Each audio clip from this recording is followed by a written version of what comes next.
His fingers dug into her throat, slammed her against the cold metal wall, his breath hot against her face.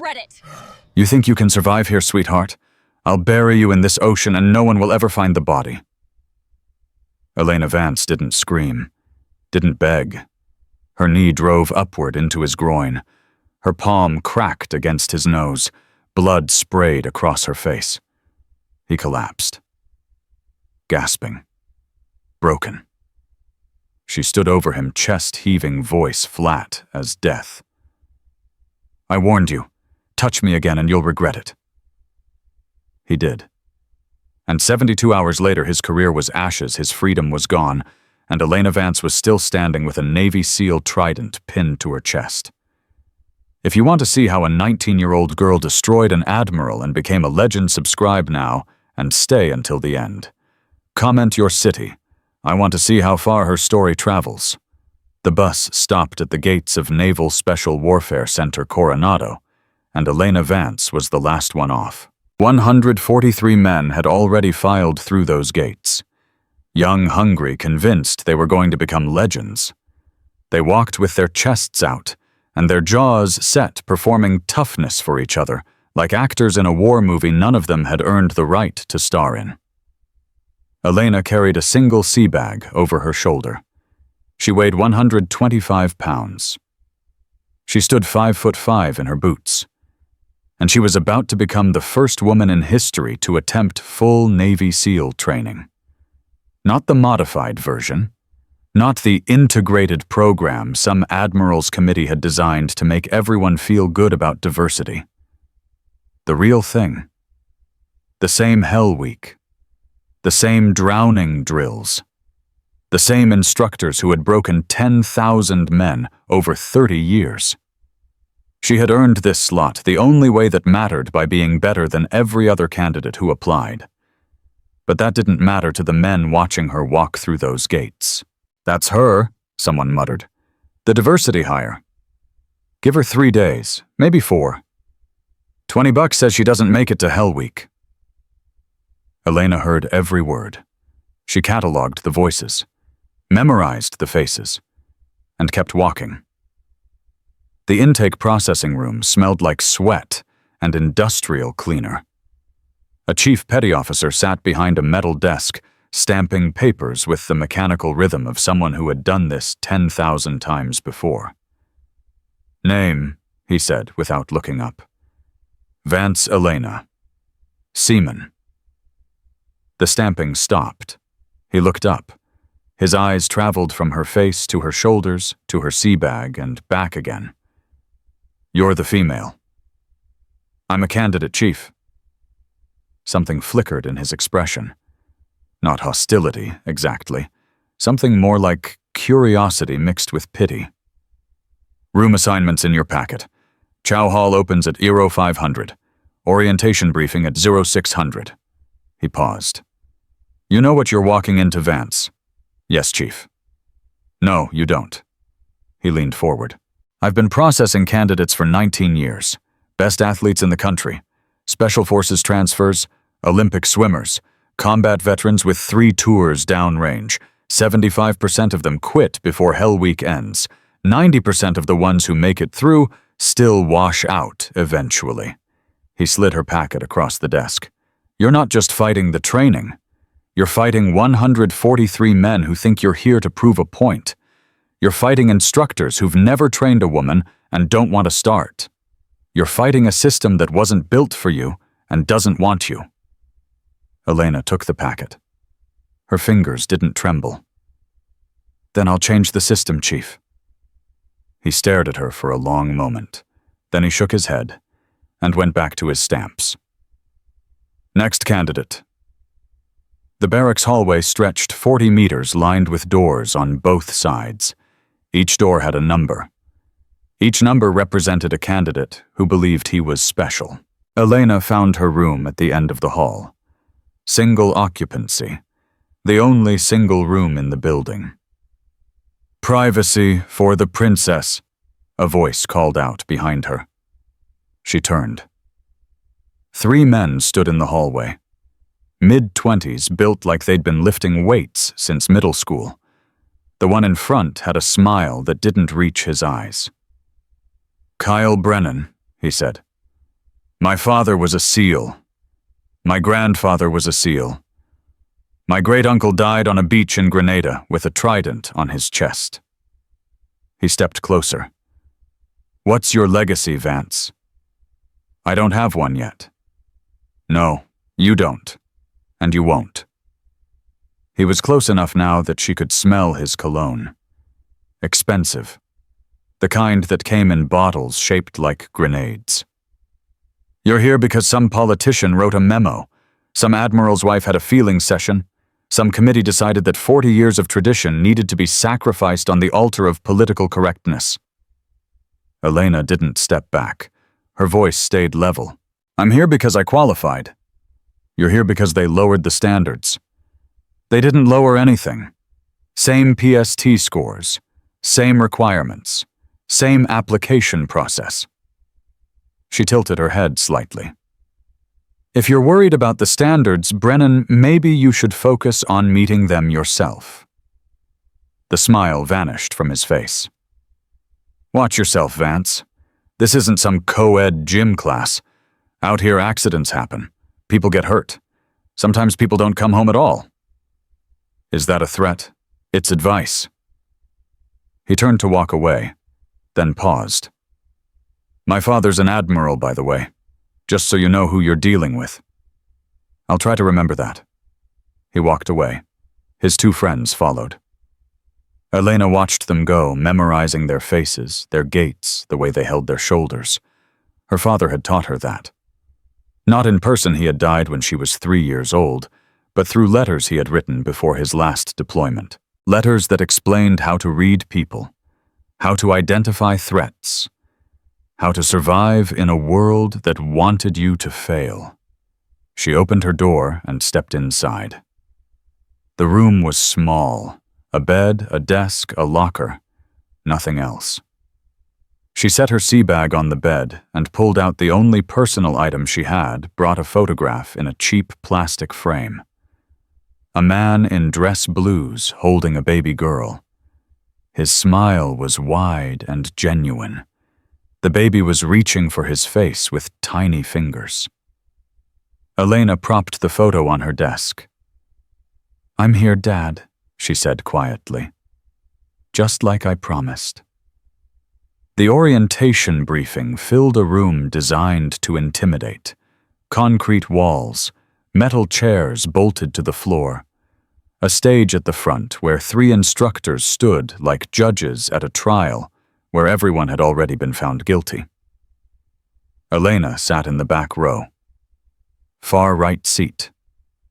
Clear view of the entrance, the exits, and every face in the room. The senior instructor stepped forward. Master Chief David Harmon, 52 years old, 6 deployments, 2 silver stars, a face that looked like it had been carved from driftwood and left to weather in the sun. "Welcome to Buds," he said. His voice was quiet. He didn't need to shout. The room was already silent. "Basic underwater demolition SEAL training. 24 weeks of the most demanding military training on the planet." He walked slowly across the stage, his eyes moving from face to face. "Look around you. 144 candidates. By the time this is over, maybe 30 of you will graduate, maybe 20. Some classes, it's been less than 15. He stopped in the center of the stage. "To my left is the bell. You will see it every day. You will hear it every time someone quits. When you can't take it anymore, when the pain becomes too much, when your body fails you, when your mind tells you that nothing is worth this, all you have to do is ring that bell 3 times, and it's over. Hot shower. Warm meal. Bus ticket home." His eyes found Elena in the back row, held there for 2 seconds longer than necessary. "Some of you are here for the wrong reasons. Ego, pride, something to prove. You won't last. The only candidates who survive this training are the ones who want it more than they want to breathe." He stepped back. Training begins tomorrow at 0400. Get some sleep. You're going to need it. The dining facility was loud with masculine energy. Candidates clustered in groups, establishing hierarchies, sizing each other up. The law of the pack playing out in real time. Elena took her tray to an empty table in the corner. She ate alone. She preferred it that way. Mind if I sit? She looked up. A young man stood across from her, tray in hand. Dark hair average built a face that was more thoughtful than threatening. Free country, she said. He sat down. Jake Reyes, originally from San Antonio. Elena Vance, Montana. I know who you are. He picked up his fork, started eating. Everyone knows who you are?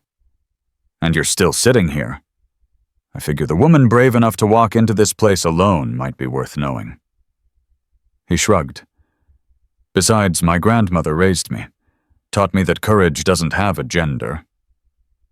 Elena studied him for a moment, looking for the angle, the agenda. Everyone had one. What do you want, Reyes? Nothing. Just lunch. He took a bite, chewed, swallowed. But if you're asking what I think you're going to surprise a lot of people. And I think some of those people aren't going to like being surprised. You've got opinions for someone I just met. I've been watching the way Brennan and his crew look at you, the way the instructors look at you, the way you look back at all of them. He set down his fork. You're not scared, Vance. Everyone else in this room is scared whether they admit it or not. But you're not. That either makes you crazy or dangerous. I'm hoping it's dangerous. Elena allowed herself the smallest smile. We'll see. The first training day began in darkness.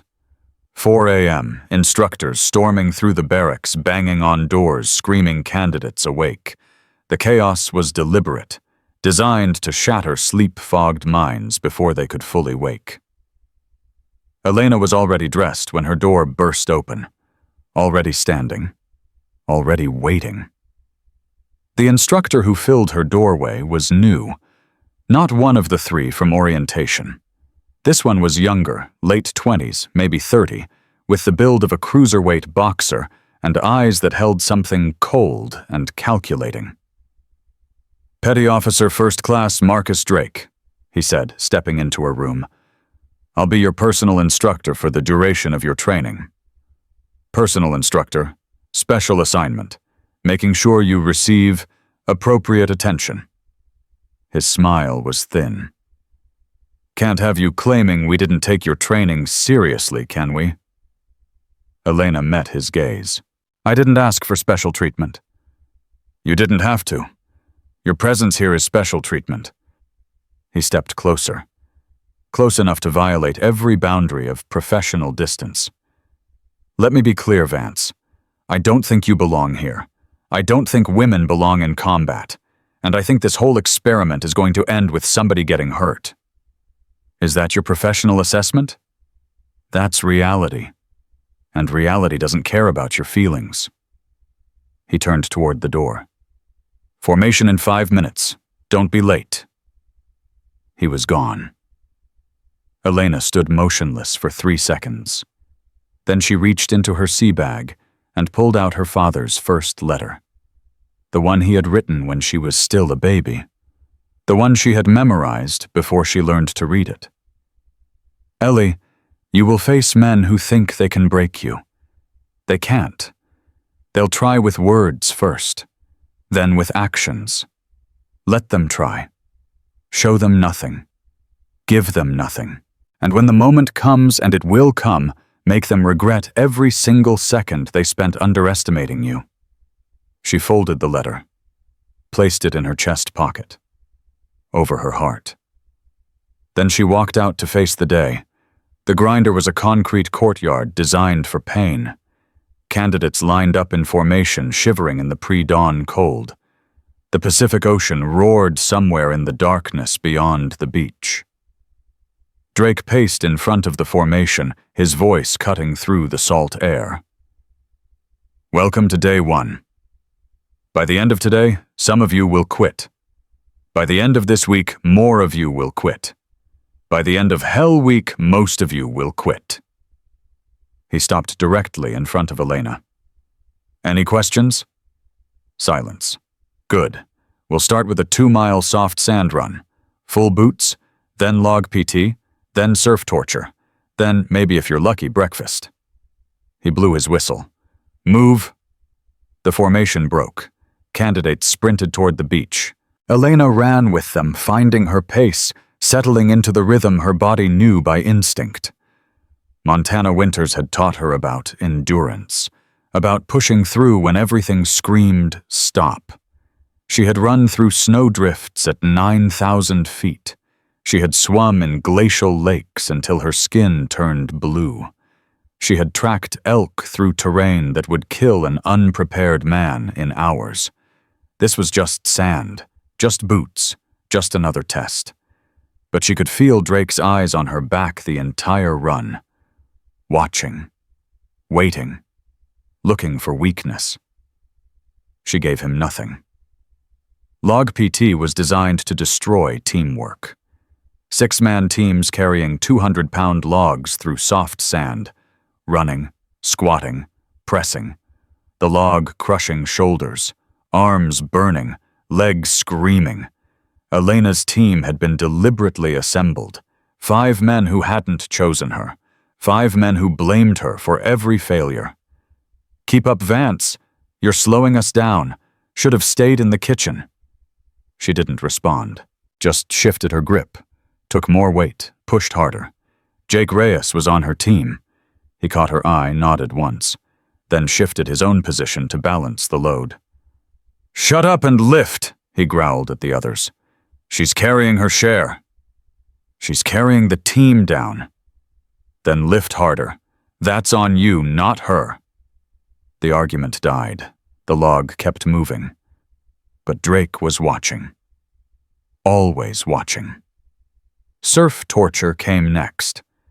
The candidates lined up at the water's edge, then walked into the Pacific until the water reached their chests. The temperature was 58 degrees. Cold enough to steal breath. Cold enough to make muscles seize and thoughts fragment. Link arms, Drake commanded. You stay in that water until I say otherwise. The candidates linked arms. Elena found herself between Reyes and another man, a quiet guy named Torres, who hadn't said 2 words all morning. They pressed together, sharing what little body heat they had. Minutes passed. 5. 10. 15. Men started shaking, teeth chattering so hard they couldn't speak. The cold became a living thing crawling into bones, wrapping around hearts.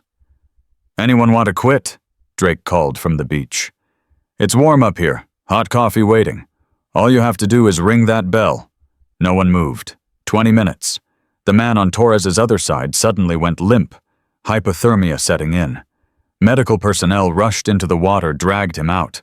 His training was over before it had really begun. That's one, Drake announced. Who's next? Elena focused on her breathing. In through the nose, out through the mouth. Her father had written about cold water immersion in his letters, about finding the calm place in your mind where the cold couldn't reach. She found it. 30 minutes. 2 more men quit. They walked out of the water on shaking legs and rang the bell. The sound echoed across the beach like a funeral toll. Vance. Drake was walking along the waterline, now speaking directly to her. You look cold. You look like you're suffering. Why don't you come on out? No one will blame you. You made it further than anyone expected. Elena kept her eyes forward, said nothing.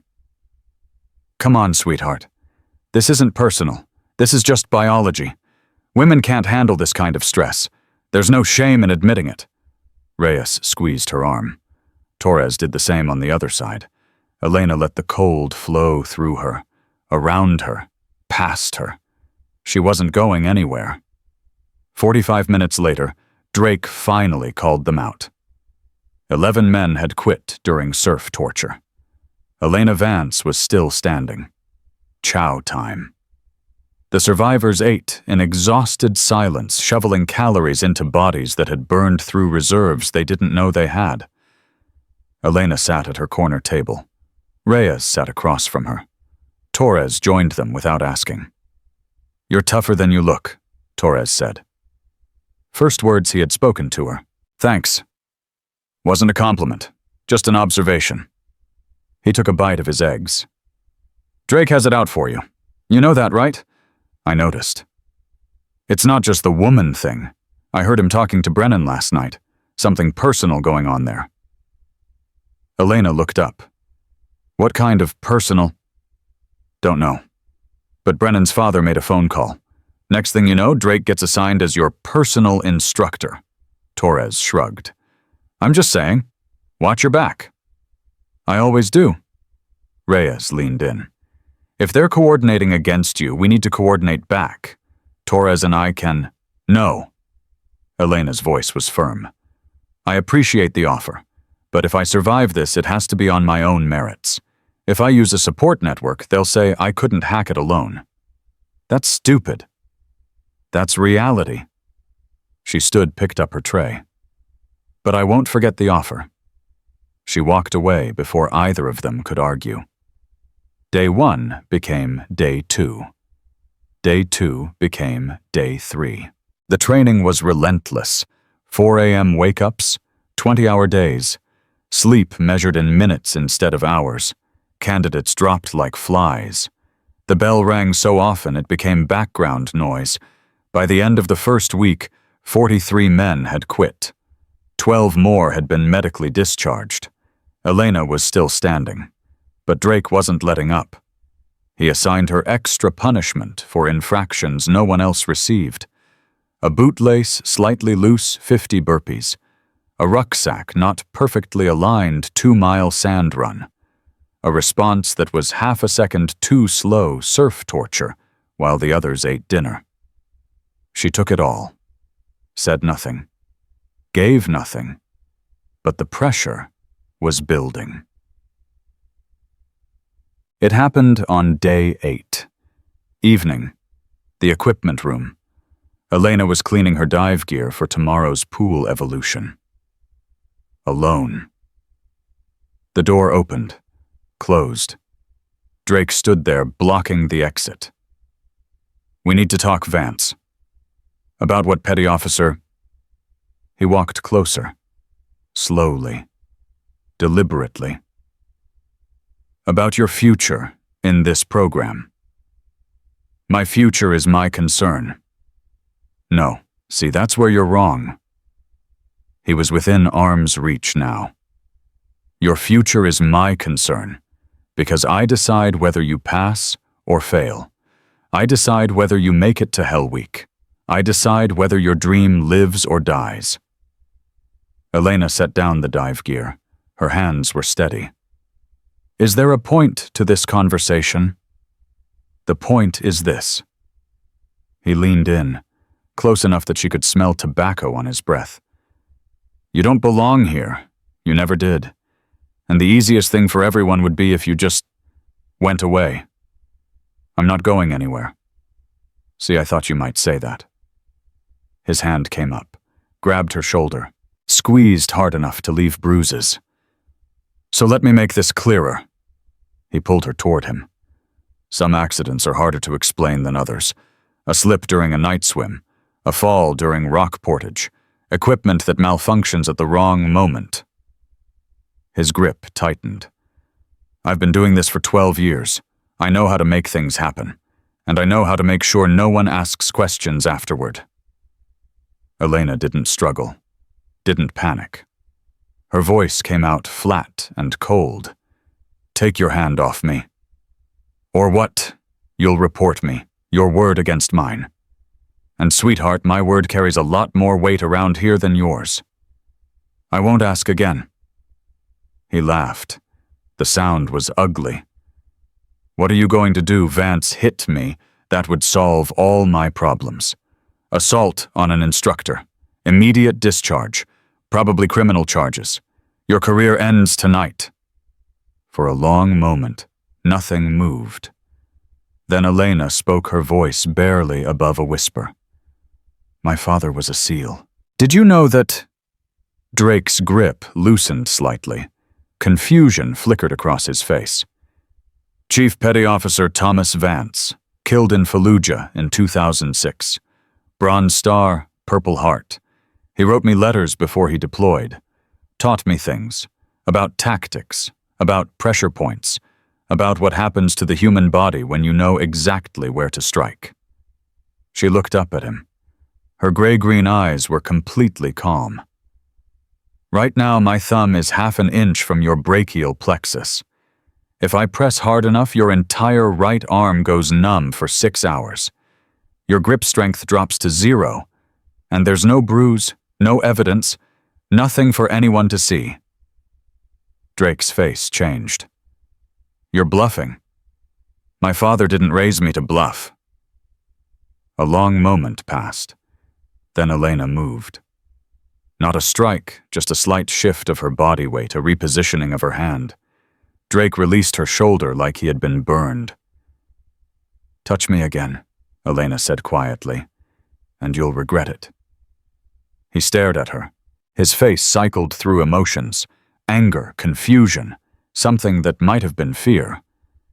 "This isn't over, Vance." "No, it's not." He turned and walked out. Elena stood alone in the equipment room, her heart beating steady at 72 beats per minute. Her father had taught her that too. How to stay calm when everything around you was chaos. She picked up her dive gear and went back to cleaning it. Tomorrow was another day. And Hell Week was coming. 3 days later, Kyle Brennan approached her on the grinder. "I heard you had a conversation with Drake," he said, his voice low so the others couldn't hear. "News travels fast. My father's an admiral. Nothing happens on this base without him knowing." Brennan's smile was cold. "You made a mistake, Vance. Drake was going to make your life difficult. Now he's going to make it impossible." "I'll take my chances." "No, you won't." He stepped closer. "Because here's what's going to happen. During Hell Week, something bad is going to happen to you. Maybe a training accident. Maybe equipment failure. Maybe you just disappear during a night evolution." Elena met his gaze without flinching. "And you're telling me this because I want you to know. I want you to spend every day between now and Hell Week knowing it's coming, and knowing there's nothing you can do to stop it." He turned to walk away. "Sleep well, Vance, while you still can." He walked away. Elena watched him go. Then she pulled out a small notebook from her pocket and wrote down the date, time, and exactly what Brennan had said. Word for word. Her father had taught her something else in those letters. Documentation was ammunition, and she was going to need plenty of both. That night, Elena sat on the beach alone, watching the Pacific swallow the sunset. Her body ached. Her muscles burned.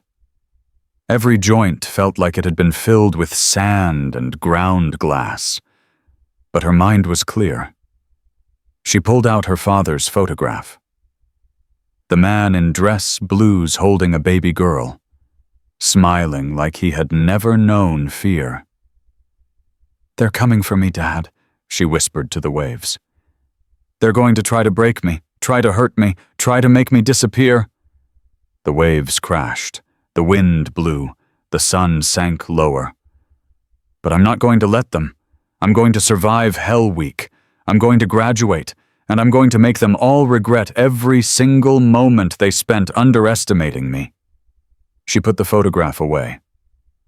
Somewhere behind her, she knew Drake was watching. Brennan was planning. Forces were gathering against her. She didn't care. Hell Week started in 4 days, and Elena Vance was ready to show them all what a woman could do. She had no way of knowing that the conspiracy against her went deeper than Drake and Brennan. that an admiral's phone call had set something in motion that couldn't be stopped. That before Hell Week was over, she would face a choice that would change everything. But that's exactly what happened. And when it did, Elena Vance proved that some people aren't meant to be broken. They're meant to break the ones who try. 4 days passed like stones sinking through dark water. Elena trained. She ran. She swam. She carried logs until her shoulders screamed and her hands bled through the tape.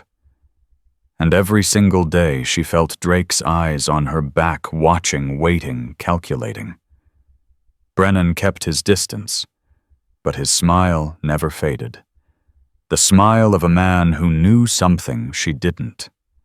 On the morning Hell Week was scheduled to begin, Elena woke at 300, 1 hour before the instructors would storm the barracks. 1 hour of silence before the chaos started. She sat on her bunk and read her father's letter one more time. Hell Week isn't about strength. It's about will. Your body will quit 1,000 times. Your mind has to say no 1,001. Remember that when everything else fails.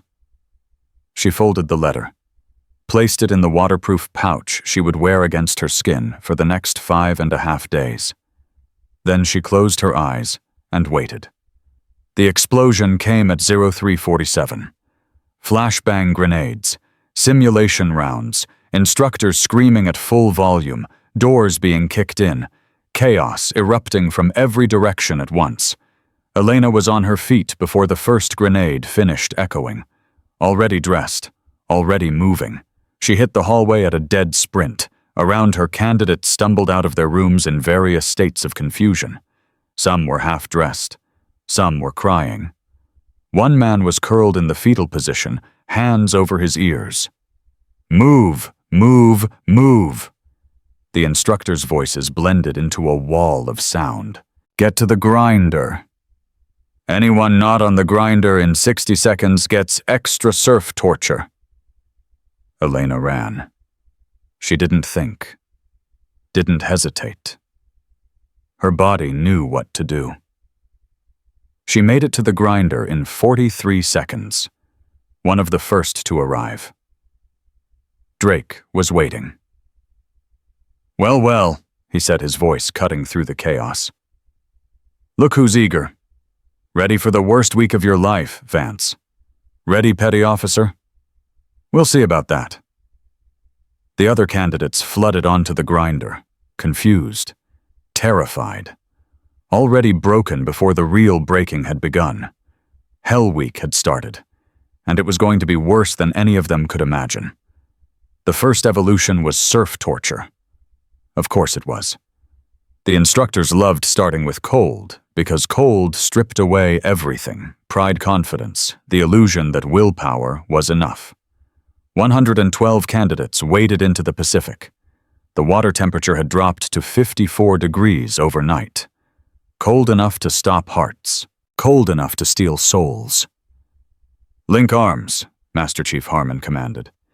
You will stay in this water until I decide you've earned the right to leave. Elena found herself between Reyes and Torres. The three of them had become an unofficial team over the past week. Not friends exactly, something more practical. Survivors who recognized each other. How long do you think?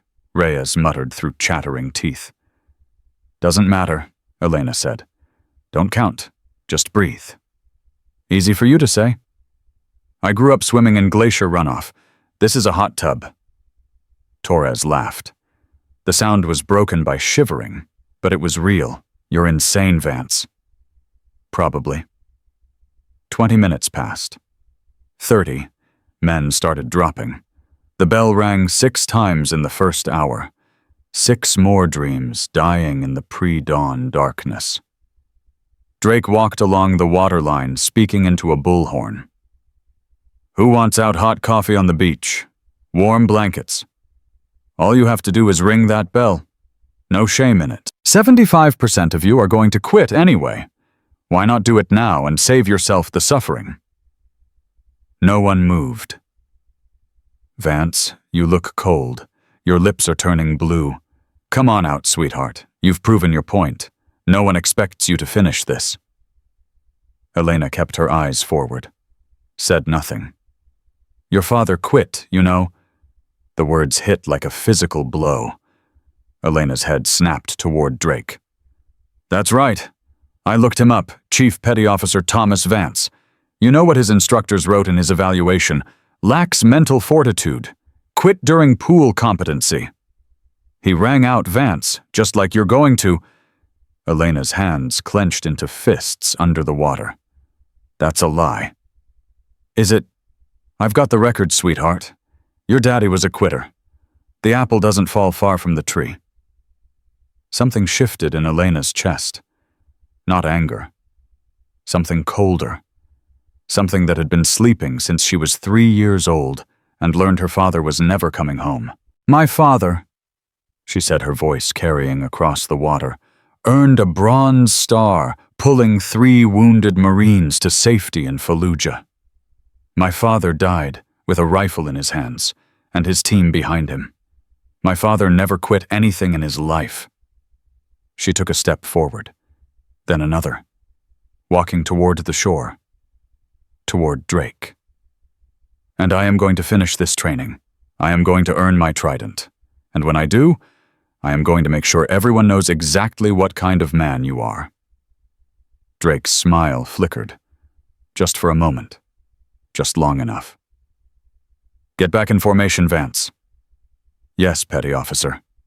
She walked back to her place between Reyes and Torres, linked arms again. Holy hell, Torres breathed. You've got a death wish. No, I've got a plan. 45 minutes later, they were finally allowed out of the water. 18 men had quit during surf torture. Elena's body was numb from the neck down, but her mind was clear as glass. Drake had made a mistake. He had made it personal. And personal mistakes were the kind that cost careers. The first day of Hell Week blurred into the second into the third. Time lost meaning. Sleep became a distant memory. Pain became a constant companion as familiar as breathing. Log PT, surf torture, rock portage, mud runs, evolution after evolution designed to find breaking points and exploit them. Candidates dropped like autumn leaves. The bell rang so often that Elena stopped counting. By Wednesday morning, 63 men had quit. Another 12 had been medically rolled. 37 remained. Elena was one of them. But something had changed in the way the instructors treated her. After her confrontation with Drake, a divide had formed. Some instructors pushed her harder, clearly aligned with Drake's agenda. Others had backed off slightly, their eyes holding something that looked almost like respect. Master Chief Harmon fell into the second category. Vance, he said during a brief rest period on Wednesday afternoon. A word. She followed him away from the other candidates. Her legs moved like they belonged to someone else. Her eyes burned from salt and exhaustion. You're doing something I haven't seen in 30 years of training, Harmon said quietly. What's that, Master Chief? You're getting stronger. Most candidates break down over Hell Week. You're building up. He studied her face. What's your secret? No secret, Master Chief. Just too stubborn to quit. There's more to it than that. He paused. Drake has it out for you. You know that. I'm aware. Do you know why? Elena hesitated. Personal reasons, I assume. His sister applied for SEAL training 6 years ago. Different program. She washed out in the first week. Blamed the instructors. Filed complaints. Made accusations. Harmon's voice was flat. None of them were true. But it ended 3 careers anyway. Elena absorbed this information. So he thinks I'm going to do the same thing. He thinks all women are the same. He's wrong. But being wrong has never stopped a man from doing damage. Harmon leaned closer. Watch yourself during night evolutions. That's when accidents happen. Are you warning me, Master Chief? I'm giving you information. What you do with it is your business. He straightened. Now get back to your team. You've got 4 minutes of rest left. Yes, Master Chief. She walked back toward Reyes and Torres, her mind racing despite her exhaustion. Harmon had just told her something important, not just about Drake's history about his methods. Night evolutions. That's when the attack would come. She had maybe 36 hours to prepare. Wednesday night brought the boat races. Crews of 7 paddling inflatable boats through crushing surf. Waves that could flip a boat. Currents that could drag a man under. Darkness so complete that the stars seemed to press down like a weight. Elena's crew was already short 2 members who had quit that afternoon. 5 people doing the work of 7. Paddle, she screamed over the roar of the waves. Left side dig in, right side hold. A wave hit them broadside. The boat tipped. For one terrible moment, Elena felt herself falling. Then Reyes grabbed her harness and hauled her back in. Not today, he shouted. Not today, Vance. They righted the boat, kept paddling, made it through the surf zone. But Elena had seen something in that moment of chaos. Another boat close to theirs. A face she recognized. Kyle Brennan, watching her, waiting for her to fall. When she didn't, his expression had shifted. Disappointment. And something else. Determination. The night evolution continued for 6 hours.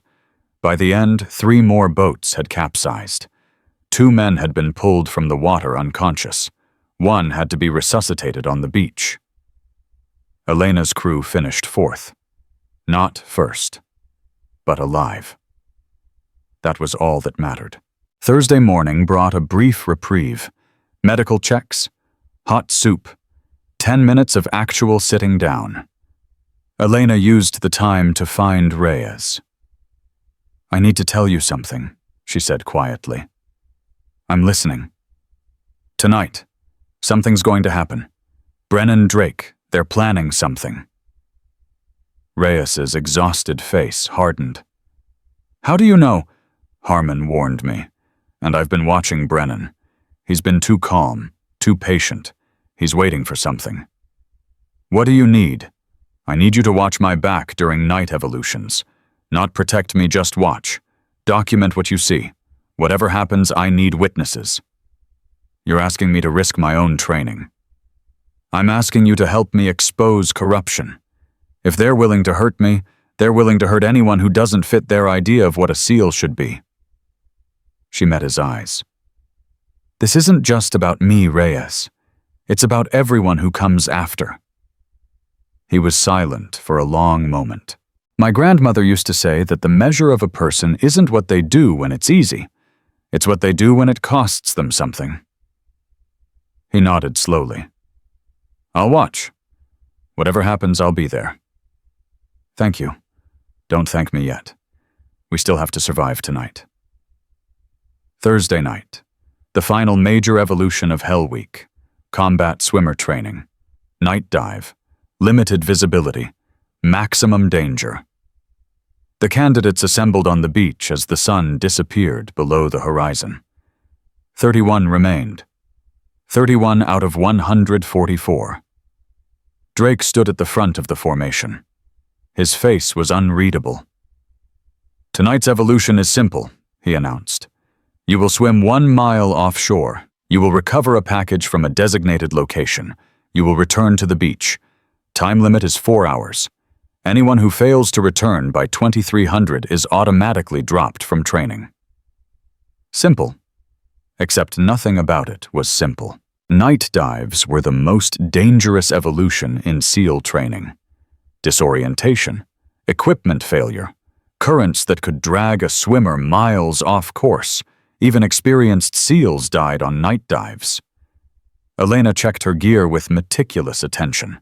Mask, fins, dive knife, emergency beacon. Everything was regulation. Everything was where it should be. But something felt wrong. Her regulator. It looked right. Felt right. But the weight was slightly off. 2 ounces heavier than it should be. Her father had taught her about equipment, about checking and rechecking, about trusting her instincts when something didn't feel right. "Reyes," she breathed. "I need you to look at something." He moved closer, pretending to adjust his own gear. She handed him the regulator. "Feel the weight. Tell me if that's normal." He hefted it. His eyes widened. "That's not normal. There's something inside. Extra weight on the second stage. Can you check it without being obvious?" Reyes's hands moved quickly professionally. He had trained as a dive technician before joining the program. His fingers found the issue in seconds. "Someone modified your first stage. The breathing membrane is compromised. You go below 30 feet, and this thing is going to fail." Elena's blood went cold. "Fail how?" "Free flow. Massive air loss. At depth, you'd have maybe 90 seconds before your tank empties. In the dark, in open water with a mile to swim." He shook his head. "You'd drown before you reached the surface." Torres had drifted close enough to hear. His face went pale. "That's murder," he whispered. "That's actual murder." "That's Drake," Elena said quietly. "And probably Brennan. What are you going to do?" Elena looked at the regulator in Reyes's hands. Evidence. Real physical evidence of attempted murder. But if she reported it now, they would deny everything. Claim she sabotaged her own equipment to create sympathy. Blame a manufacturing defect. Make it disappear. She needed more. "Switch regulators with me," she said to Reyes. "What no, but absolutely not. You're a stronger swimmer. If something goes wrong, you'll have a better chance of making it back. And I need you alive to testify." "Vance, this is insane." "This is necessary." She pressed her own regulator into his hands. "Take it. Keep it safe. That's evidence." "And what are you going to use?" "Yours. It's regulation.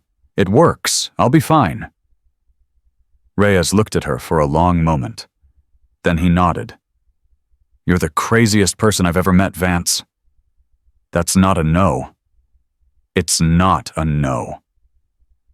They switched equipment. The sabotaged regulator disappeared into Reyes's dive bag.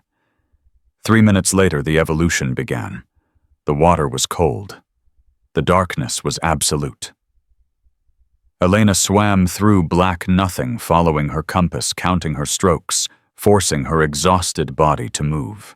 Around her, other swimmers spread out in the darkness. She couldn't see them, could barely hear the bubbles from their regulators. She was alone in the ocean at night. And somewhere out there, Brennan was hunting her. 20 minutes into the swim, Elena heard it. A different pattern of movement in the water. Someone approaching from her left. Moving too fast. Too purposefully. She stopped swimming. Floated motionless in the dark. The movement stopped too. Waiting. Elena's hand moved slowly to her dive knife. Her father's voice echoed in her memory. "In the dark, patience wins. The one who moves first reveals their position. Wait. Breathe. Let them make the mistake." She waited. 30 seconds, 45, a full minute. Then the attack came. Hands grabbed her from behind. Strong hands, male hands, pulling her backward, trying to rip her mask off, trying to tear her regulator from her mouth. Elena didn't panic, didn't thrash. She went limp for exactly 1 second, long enough for the attacker to adjust their grip, and then she moved. Her elbow drove backward into what felt like a stomach, Her heel kicked back into a knee. She twisted, spun, and drove her palm upward. Contact. Solid contact with a face. The hands released her. A figure spiraled away into the darkness. Elena didn't chase. She grabbed her light, clicked it on for just a moment, long enough to see a trail of blood in the water, long enough to see a flash of movement heading toward the surface. Then she shut the light off and kept swimming. 30 minutes later, she reached the recovery point, found the package, turned around, and swam back. When she emerged on the beach at 22:47, 13 minutes before the deadline, Drake was waiting. His face was unreadable.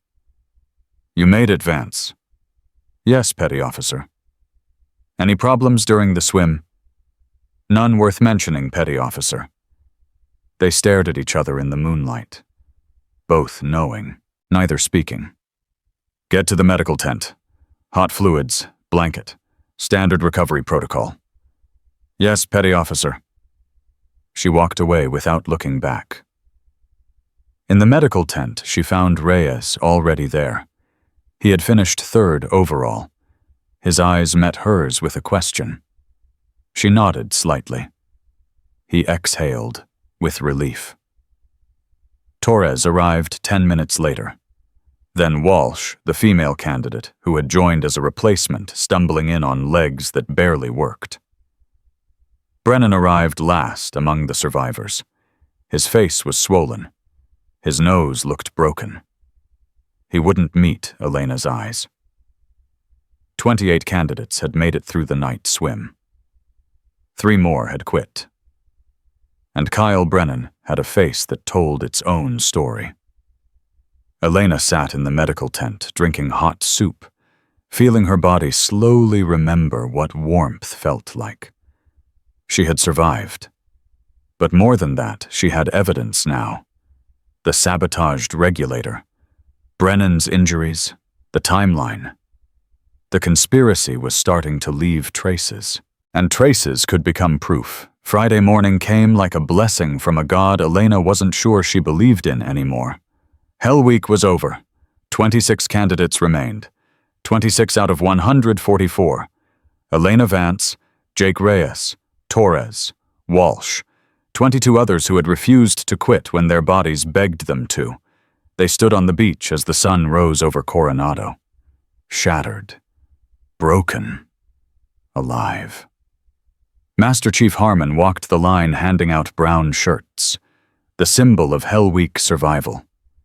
The first real milestone on the path to the Trident. When he reached Elena, he paused. "Congratulations, Vance." "Thank you, Master Chief." "You did something I've never seen before." "What's that?" "You made it through Hell Week while someone was actively trying to kill you." His voice dropped. "That takes a special kind of strength." "I had help. You had allies. That's not the same as help. You built that alliance. You earned that trust." He pressed the brown shirt into her hands. "Don't let them destroy what you've built." "I don't intend to." He moved on to the next candidate. Elena held the brown shirt against her chest. It smelled like salt and sweat and victory. But as she looked across the beach, she saw Drake standing alone near the equipment shed. His face was dark. His posture was rigid. The battle was won. But the war was far from over. And somewhere behind Drake, in the shadows of the administrative building, Elena saw a figure she recognized from photographs. Admiral Richard Brennan, Kyle's father, watching her with eyes that promised consequences. The next phase was about to begin. Admiral Richard Brennan didn't leave after Hell Week ended. Elena noticed him everywhere over the next 3 days. In the administrative building, walking the perimeter during morning PT, sitting in the back of briefing rooms where he had no official reason to be, watching. Always watching. "He's not here by accident," Reyes said during a stolen moment between evolutions. Admirals don't hang around training facilities for no reason. His son almost killed me, Elena replied quietly. Now he's making sure the job gets finished. Then we need to move faster. The evidence isn't enough yet. We have a sabotaged regulator and Brennan's broken nose. That's circumstantial. Drake will say I damaged my own equipment. Brennan will say he hit his face on a rock. She shook her head. We need something undeniable. Like what? Like someone talking, on record, where they can't take it back. Dive phase began the following Monday. 26 candidates had survived Hell Week. 24 remained after the weekend, 2 having quietly packed their bags and disappeared without explanation. The pressure was different now, less about physical endurance, more about technical precision. One mistake underwater could kill you. One moment of panic could end everything. Elena excelled. Her childhood in Montana had prepared her for this in ways the instructors couldn't have predicted. She had learned to hold her breath, swimming under ice on frozen lakes. She had developed lung capacity that exceeded most men by diving for lost fishing gear in glacier-fed rivers.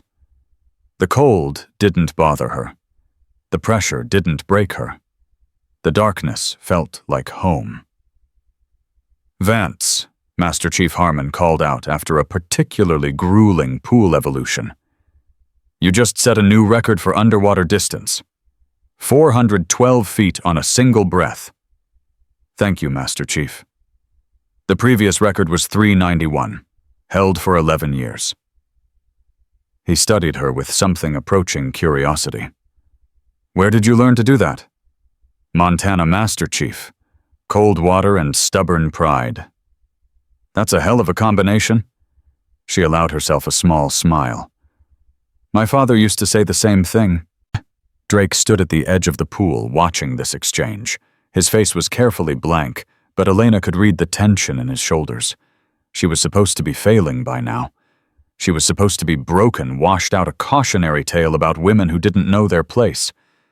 Instead, she was setting records. That night, Elena found a note in her locker. No signature. No identifying marks. Just 6 words written in careful block letters. Drake. Meeting Brennan tonight. Equipment shed. 2300. She stared at the note for a long moment. It could be a trap. Probably was a trap. Someone trying to lure her into a compromising situation. But it could also be an opportunity. She found Torres in the chow hall. I need your help with something. Name it. I need you to be somewhere tonight, watching, recording if possible. Torres set down his fork. This about Drake. This about ending Drake. He was silent for a moment. Then he nodded slowly. Tell me where and when. At 22:45, Elena positioned herself behind a supply container 50 meters from the equipment shed. Torres was on the opposite side, closer to the building, his phone ready to record through a gap in the ventilation slats. At 22:58, Drake arrived. Alone. He looked around carefully, then entered the shed. At 23:03, a second figure appeared. Not Kyle Brennan. Elena recognized the silhouette immediately. Admiral Richard Brennan himself, moving with the careful precision of a man who didn't want to be seen. He entered the shed. The door closed behind him. Elena couldn't hear the conversation, but Torres could. His position gave him a clear audio line through the ventilation. 15 minutes later, the Admiral emerged. Then Drake. They went separate directions without speaking. Elena waited until they were gone, then made her way to Torres's position. Did you get it? Torres's face was pale in the moonlight. I got it, and Vance, you're going to want to hear this. They found a secure location, an unused storage room in the medical building, and Torres played the recording. Admiral Brennan's voice came through clearly. The situation has become unacceptable. She should have been eliminated during Hell Week. Drake. Sir, the night swim was supposed to handle it. Something went wrong. Something went wrong because you're incompetent. My son came back with a broken nose. Now she has evidence. The regulator is gone, sir. I disposed of it personally. You disposed of nothing. Her teammate has it. Reyes. He's been carrying it in his personal gear since Hell Week. Silence. Then Drake. How do you know that? Because I have people watching Petty Officer. Unlike you, I don't leave things to chance. What do you want me to do? I want you to finish this. Properly. During the combat dive evolution next week, make it look like nitrogen narcosis, disorientation at depth, a tragic training accident. Sir, if she dies during training, there will be an investigation. There will be an investigation that finds exactly what I tell it to find. I've been handling investigations since before you were born. Just make sure it happens. The recording ended. Elena sat in silence. Her hands were steady, but something cold had settled in her chest. She had suspected. She had known on some level.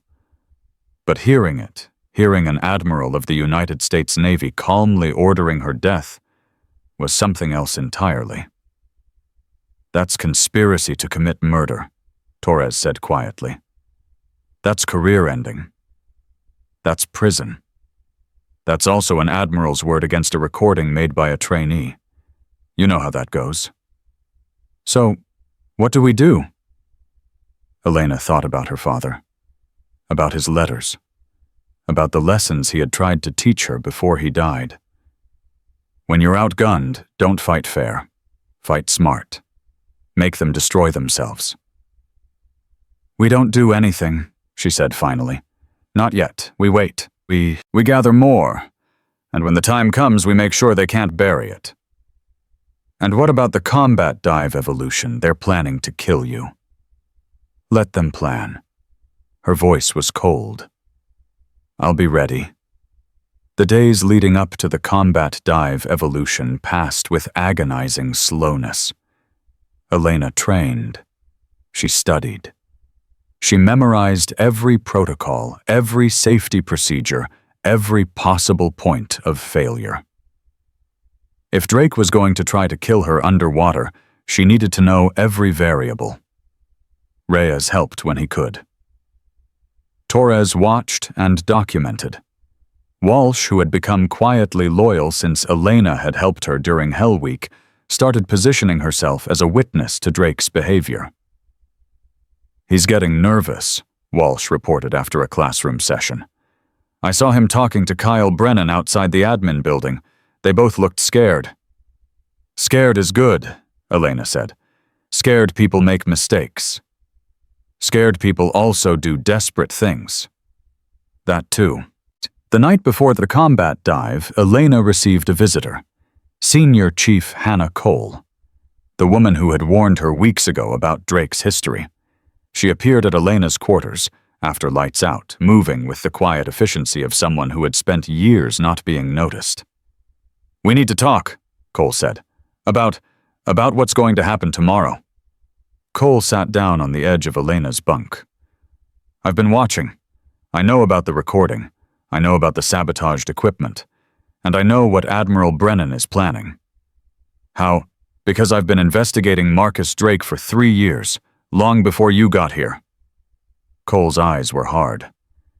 He's done this before Vance.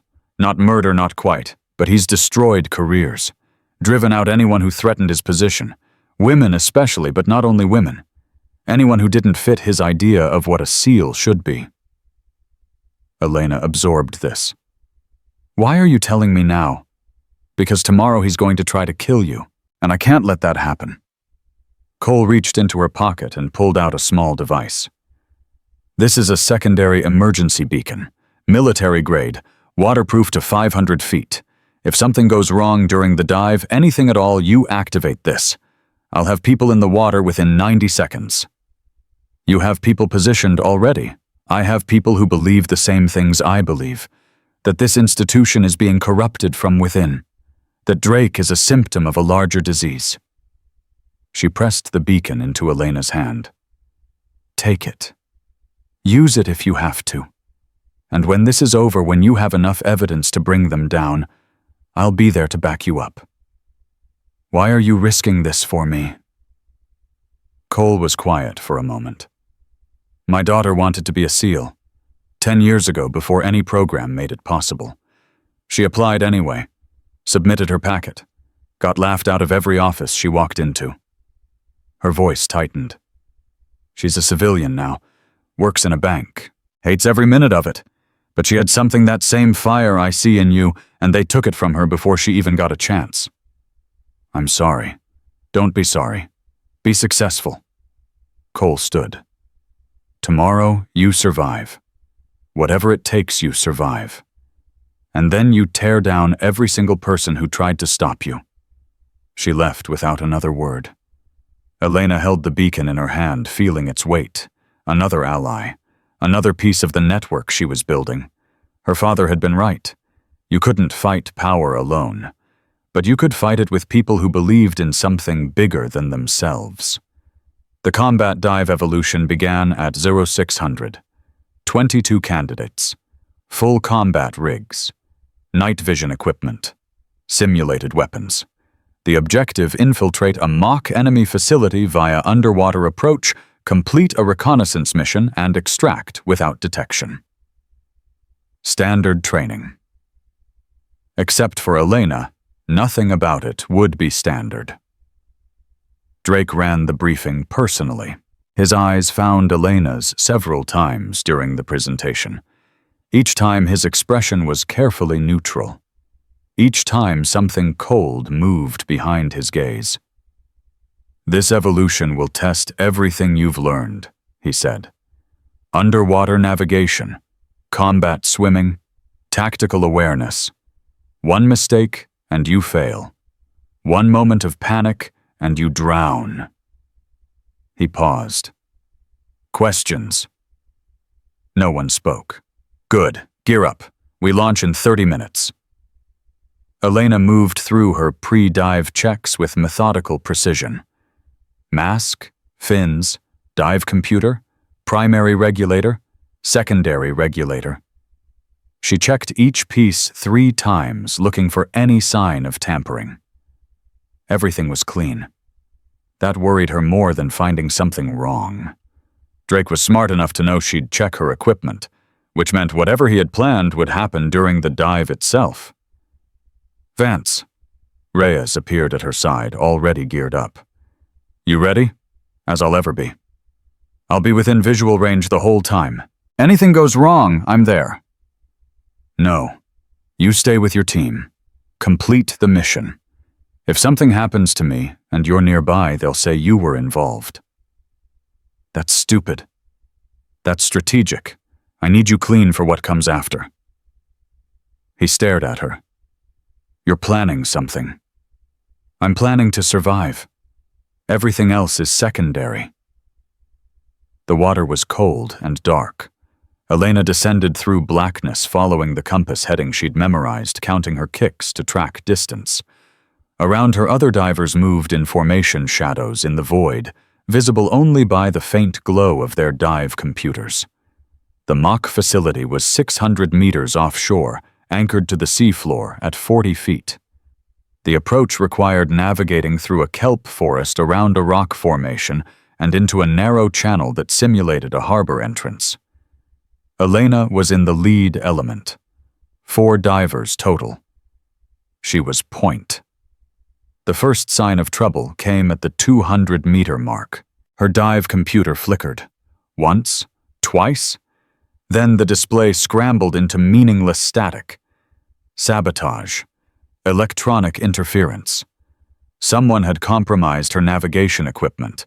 Without her dive computer, she had no way to track depth time or direction. She was swimming blind. Standard protocol: abort the dive. Surface, report the equipment failure. But surfacing now would mean failure. Drake would claim she had panicked. Admiral Brennan would say she wasn't ready for combat operations. They would use this to wash her out. Elena made a different choice. She handed the lead to the diver behind her, a solid operator named Martinez, and dropped to the rear of the formation. From there, she could follow the other's navigation while figuring out her next move. The kelp forest closed around them. Visibility dropped to less than 10 feet. Elena could barely see the fins of the diver ahead of her. That's when she felt it. A hand on her ankle, pulling her backward. Down. She didn't panic. Didn't thrash. She turned, trying to see her attacker, but the kelp was too thick, the water too dark. The hand pulled harder. She felt herself sinking. 20 feet. 30. The pressure built in her ears. Her training took over. She reached down, found the fingers gripping her ankle, and bent them backward with precise, brutal force. She felt something pop. The grip released. Elena kicked hard, swimming upward, breaking through the kelp canopy. Above her, she could see the faint glow of the other divers' computers. She wasn't that far from the formation. She swam toward them, her heart pounding, her breathing deliberately slow. But before she could rejoin the group, she saw it. Below her, sinking toward the seafloor, a figure. Not swimming. Not moving. Just falling through the dark water like a stone. Her attacker. Whoever had grabbed her was now in trouble. Elena hesitated for exactly 1 second. Then she dove. Her father's letters came back to her as she descended. A SEAL never leaves anyone behind. Not teammates, not enemies, no one. That's what separates us from the people we fight. She caught up to the sinking diver at 60 feet, grabbed his harness, looked at his face through the mask. Kyle Brennan. His eyes were wide with panic. His regulator had come loose, probably during the struggle, and he was holding his breath, cheeks bulging seconds from drowning. Elena didn't think. She pulled her secondary regulator from its clip and shoved it into his mouth. Pushed the purge button. Watched him suck in air like a dying man. Then she started swimming upward, dragging him with her. Brennan was heavy. Dead weight. His buoyancy compensator had failed or been disabled, and he was sinking faster than she could swim. Elena's lungs burned. Her muscles screamed. The pressure squeezed her skull like a vice. She kicked harder. 40 feet. 30. 20. At 15 feet, she hit the safety stop. Protocol demanded 3 minutes at this depth to prevent decompression sickness. But Brennan was barely conscious, and she didn't know how much air was left in her tank. She gave it 60 seconds. Then she surfaced. The support boat was 200 meters away. Elena raised her hand, signaling distress. The boat turned immediately. 3 minutes later, they were both being hauled aboard. Brennan was coughing, gasping, spitting seawater. He looked at Elena with an expression she couldn't read, confusion, maybe, or something else. "You saved me," he choked out. "Why?" Elena didn't answer. She just sat on the deck of the support boat, breathing, letting her heart rate slowly return to normal. "You tried to kill me," she said finally. "And I saved your life anyway. Remember that." Drake was waiting on the beach when the boat returned. His face was pale. His hands were clenched at his sides. Whatever he had planned for the combat dive, it hadn't gone this way.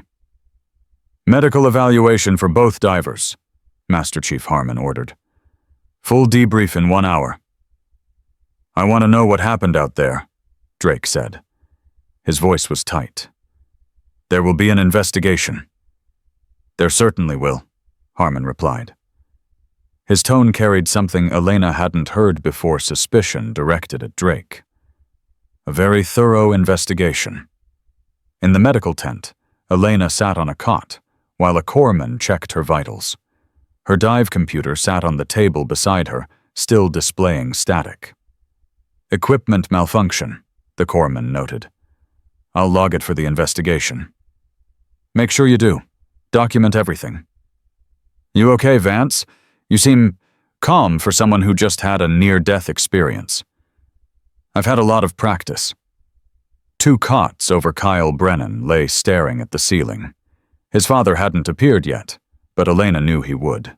An admiral's son nearly drowning during training. That demanded answers. She stood, walked over to Brennan's cot. We need to talk. I don't have anything to say to you. You tried to pull me down in that kelp forest. Your equipment failed. I saved your life.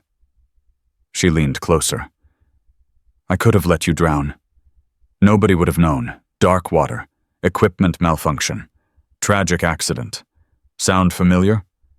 Brennan's face went white. Your father and Drake have been planning my death for weeks. I have recordings. I have evidence.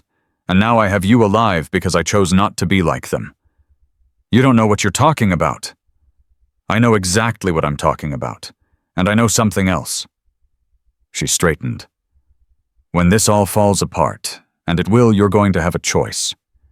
You can go down with them, or you can tell the truth and maybe salvage something from the wreck of your career. My father will never let you. Your father can't protect you from this. Not anymore. The only person who can protect you now is you. She turned to walk away. Think about it, Brennan. Think about what kind of man you want to be.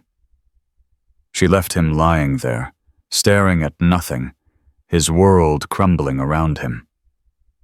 The debrief lasted 3 hours. Elena told her version of events. So did Brennan. So did every other diver who had been in the water. The stories didn't match. Elena reported that she had been grabbed from behind and pulled down. Brennan claimed he had been trying to help her after seeing her in distress. The other divers reported seeing nothing. The kelp forest had hidden everything. But the evidence told a different story. Brennan's gloves had fibers consistent with Elena's dive suit on them.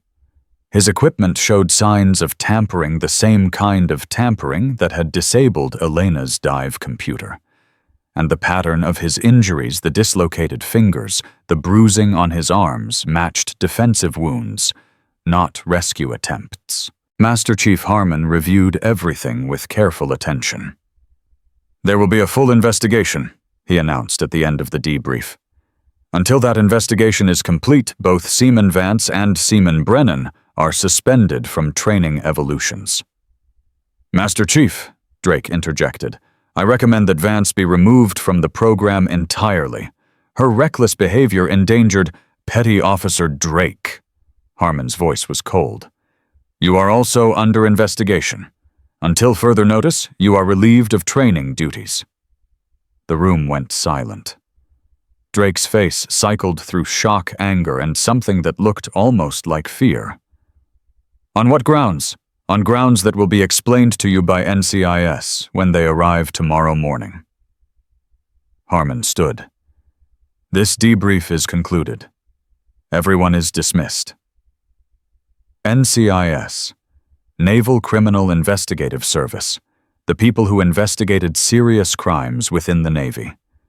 Murder, espionage, corruption. Elena walked out of the briefing room into the night air. Her body ached. Her mind was racing.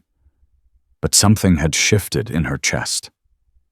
For weeks, she had been fighting alone, gathering evidence, building her case, waiting for the moment when she could strike.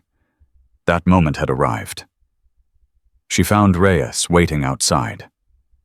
NCIS, he said quietly. That's big. That's what we needed. What happens now? Elena looked up at the stars over Coronado. Somewhere out there, her father was watching. She was sure of it. Now, she said, we finish this. Across the compound, Admiral Richard Brennan was making a phone call. His voice was low and urgent. His face was the color of ash. We have a problem, he said into the phone. A serious problem. But he couldn't know that Elena Vance had been building toward this moment since the day she walked through those gates. And she wasn't going to stop until every single person who had tried to destroy her was held accountable. NCIS arrived at 0700 the next morning. 2 agents in civilian clothes walked through the main gate like they owned the place. The lead agent was a woman in her 40s. Sharp eyes, silver-streaked hair, the kind of face that had seen too many lies to believe anything without proof. Her name was Special Agent Diana Mercer, and she had been investigating corruption in military training programs for 15 years. Elena watched them from across the compound. Her suspension from training meant she had nothing to do but wait. Wait and wonder what would happen next. She didn't have to wonder long. "Seaman Vance." A young petty officer approached her. "Special Agent Mercer wants to see you. Conference room B. Now." Elena walked into the conference room expecting an interrogation. What she got was something different. Mercer sat alone at the table, a thick folder open in front of her. She didn't stand when Elena entered. Didn't smile. Just gestured to the chair across from her. "Sit down, Seaman Vance. We have a lot to discuss." Elena sat. Her hands rested flat on the table. Calm. Controlled. "I've been reading your file," Mercer said. "Interesting background. Montana ranch girl. Father was a SEAL killed in action. You broke records in basic training. First woman admitted to full Bud S. And now you're at the center of what looks like a very ugly conspiracy." "I didn't create this situation, Agent Mercer." "No, but you've been documenting it." Mercer pulled a tablet from her bag. "We recovered these files from a cloud server registered to Seaman Jake Reyes. Audio recordings, video footage, equipment analysis reports, witness statements." She looked up. "You've been building a case." "I've been trying to survive." "You've been doing more than that." Mercer leaned forward. "Let me be direct with you, Seaman Vance. I've been investigating Petty Officer Marcus Drake for 2 years. Every time I get close evidence disappears. Witnesses recant. The investigation gets shut down from above." She paused. "Do you understand what I'm telling you? You're telling me someone powerful has been protecting him. I'm telling you Admiral Richard Brennan has been protecting him. And now you've given me something I've never had before, evidence that connects them directly." Elena's pulse quickened, but her voice stayed level. "The recording. You heard it. I heard an admiral ordering the murder of a trainee. I heard a petty officer agreeing to carry it out, and I heard both of them discussing previous cover-ups." Mercer closed the folder. "This is the break I've been waiting for. But I need more. I need testimony. I need someone on the inside willing to go on record." "I'm willing." "I know you are, but your testimony alone isn't enough. You're the victim. A defense attorney would tear you apart, bias, grudge, ambition, take your pick." Mercer stood, walked to the window. "I need someone else. Someone who was part of the conspiracy. Someone who can corroborate everything from the inside." Elena understood immediately. "Kyle Brennan." "Kyle Brennan." Mercer turned back. "He's scared. His father is pressuring him to stay quiet. But he's also facing serious charges: assault, attempted murder, conspiracy. If he cooperates, I can offer him a deal. Reduced charges. No prison time. A chance to start over. And if he doesn't cooperate, then he goes down with his father. 20 years minimum. His naval career is over either way, but the question is whether he spends those years in a cell or building something new." Elena thought about the moment in the medical tent. The look on Brennan's face when she told him she had saved his life. The confusion. The shame. Something had cracked in him that day. "Let me talk to him," she said. "That's not protocol." "I don't care about protocol. I care about getting this done." Elena leaned forward. "Brennan doesn't trust authority. He's been raised by a man who uses authority as a weapon. But he does understand one thing: when someone saves your life, you owe them. Let me use that. Mercer studied her for a long moment. You're asking me to let the victim negotiate with her attacker. I'm asking you to let me finish what I started. Silence stretched between them. 1 hour, Mercer said finally. Supervised, recorded, and if he lawyers up, we're done. He won't lawyer up. He knows a lawyer means his father takes control again. You're pretty confident about reading people Vance. My father taught me. Elena stood. 1 hour is all I need. Kyle Brennan sat in a holding room that wasn't quite a cell. His uniform was wrinkled. His eyes were red. He looked like a man who hadn't slept in days. When Elena walked in, he flinched. What are you doing here? Trying to save your life. Again. She sat down across from him. The table between them was bare. No files. No recordings visible. Just two people who had been trying to destroy each other for weeks. NCIS has everything, Elena said. The recordings, the equipment analysis, testimony from witnesses who saw your father meeting with Drake. They have enough to put you away for 20 years. I didn't do anything. You tried to drown me during the combat dive. I was trying to help. Stop, Elena's voice was sharp. Just stop. I felt your hands on my ankle. I felt you pulling me down. I saw your face when I saved you. She leaned forward. You know what you did. And I know what you did. The only question now is what happens next. Brennan said nothing. His hands trembled on the table. Your father is going to prison, Elena continued. That's not a possibility, it's a certainty. The evidence is too strong. The recording is too clear. He ordered my murder and there's no way to spin that. My father was protecting the program, protecting the standards. Your father was protecting his ego. And Drake, and a system that lets men like them destroy anyone who threatens their power. Elena's voice softened slightly. But you're not them, Brennan. Not yet. You've done terrible things, but you haven't crossed the line they crossed. You can still come back from this. How? Tell the truth. All of it. Everything your father told you to do. Everything Drake told you to do. Every conversation, every plan, every moment you knew something was wrong and did it anyway. If I do that, I'm betraying my family. Your family betrayed you first. They turned you into a weapon. They aimed you at me and pulled the trigger, and when it didn't work, they were going to let you take the fall. Brennan's head snapped up. What are you talking about? Elena pulled out her phone, played a recording she hadn't shared with Mercer yet. Admiral Brennan's voice speaking to Drake. If the investigation gets too close, Kyle becomes the sacrificial lamb. He's young, impressionable. We'll say he acted alone. Misguided loyalty. The court will give him a slap on the wrist and this all goes away. The color drained from Brennan's face. He was going to throw you away, Elena said quietly. Like garbage, like nothing, because that's what you are to him, a tool, a legacy he can use and discard. No, that's not he wouldn't. He already has. The only reason you're not already facing charges alone is because I gave NCIS the full picture. I'm the one who made sure they knew this goes all the way to the top.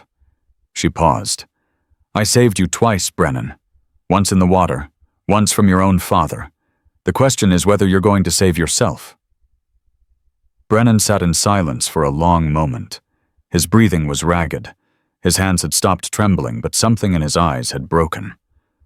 What do you want me to do? Tell the truth, on record, everything you know. And then what? And then you live with it, like the rest of us. He looked at her, really looked at her for the first time since they had met. Why are you doing this? I tried to kill you. Why would you help me? Elena thought about the question, thought about her father's letters, thought about the kind of person she wanted to be.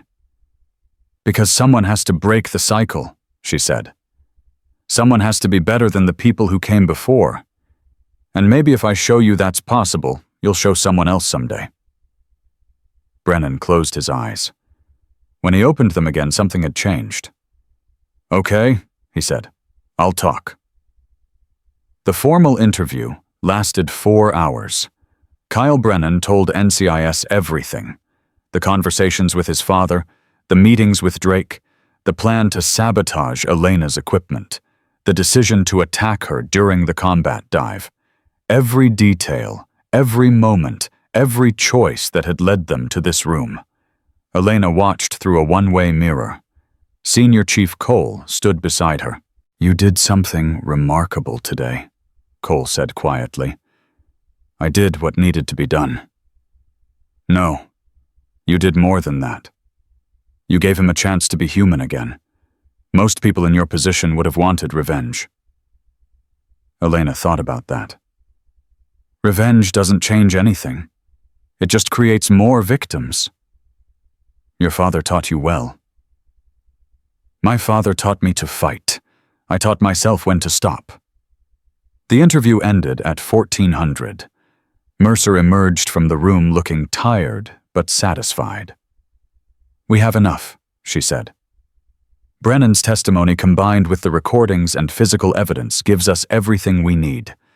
I'm issuing arrest warrants for Admiral Richard Brennan and Petty Officer Marcus Drake. When? Now. Mercer's eyes were hard. I've waited 2 years for this moment. I'm not waiting another minute. The arrest of Admiral Richard Brennan sent shockwaves through the entire naval special warfare community. Elena wasn't there when it happened. Mercer had insisted she stay in the conference room for her own protection, but Torres brought her updates in real time. They found him in the admin building. He tried to make a phone call probably to some JAG friend, but Mercer shut it down. He kept saying there had been a mistake, that this was all a misunderstanding. And Drake tried to run, made it about 200 meters before the MPs caught him.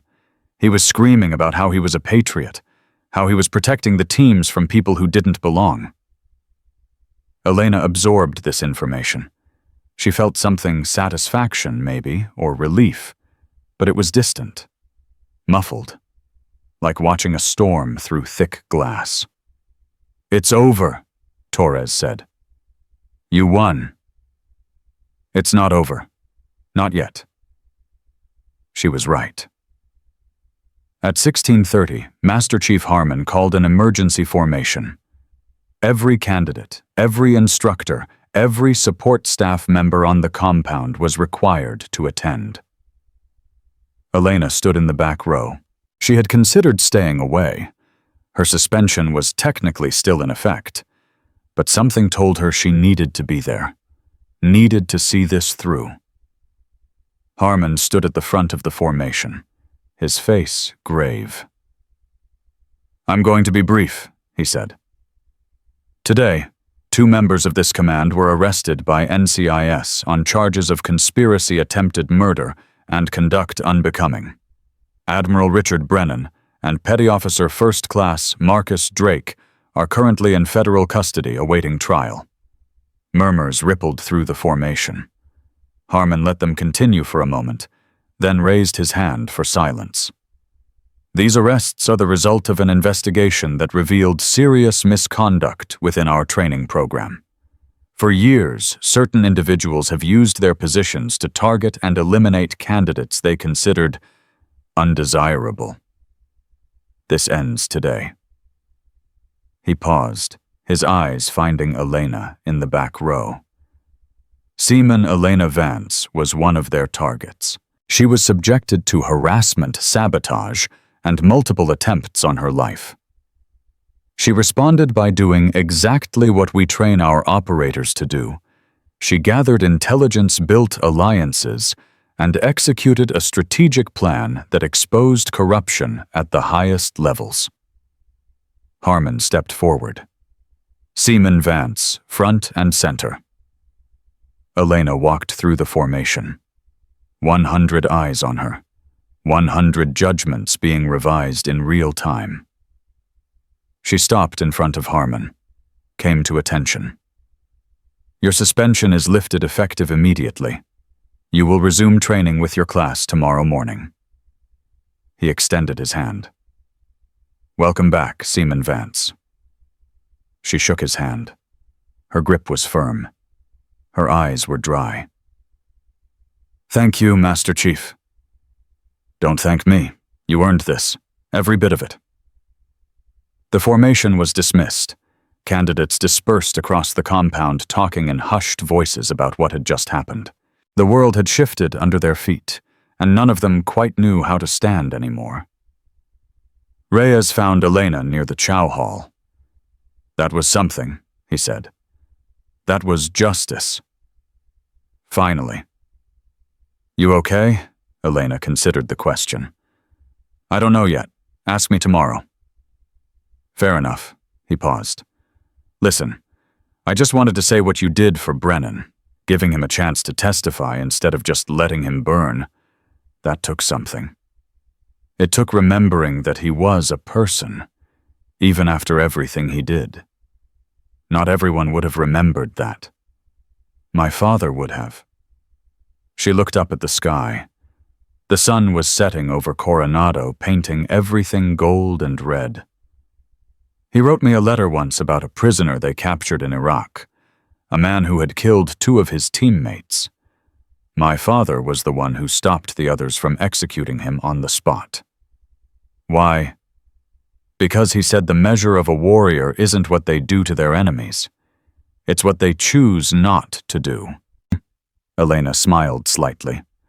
I didn't understand that when I was a kid. I do now. That night, Elena received a phone call. The number was blocked, but she answered anyway. Seaman Vance. The voice was female. Unfamiliar. Who is this? My name is Captain Sarah Mitchell. I'm the commanding officer of SEAL Team 3. I've been following your situation with great interest.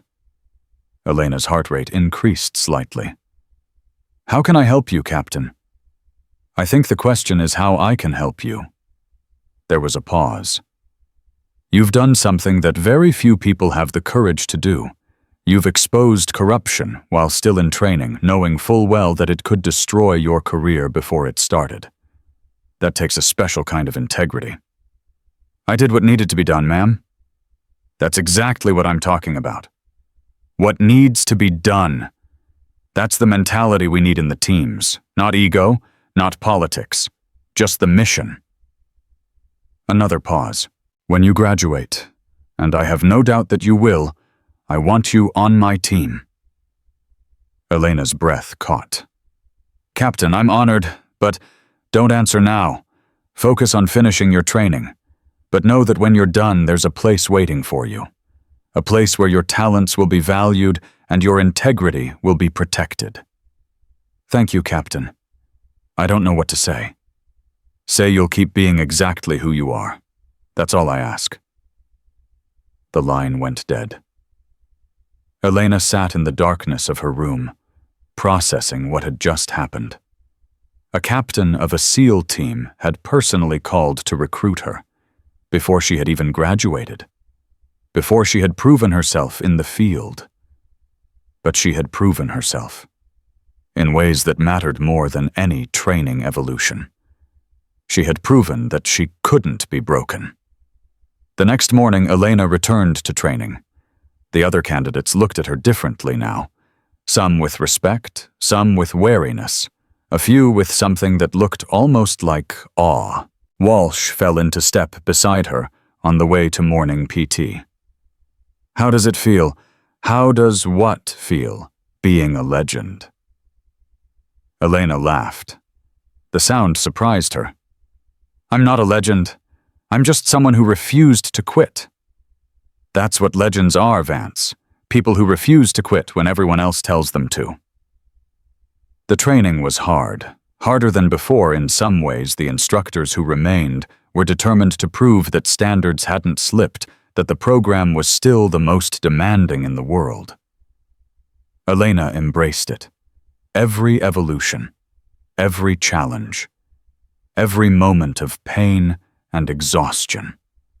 She had come too far to slow down now. Weeks passed. The scandal faded from the headlines. Admiral Brennan and Drake awaited trial.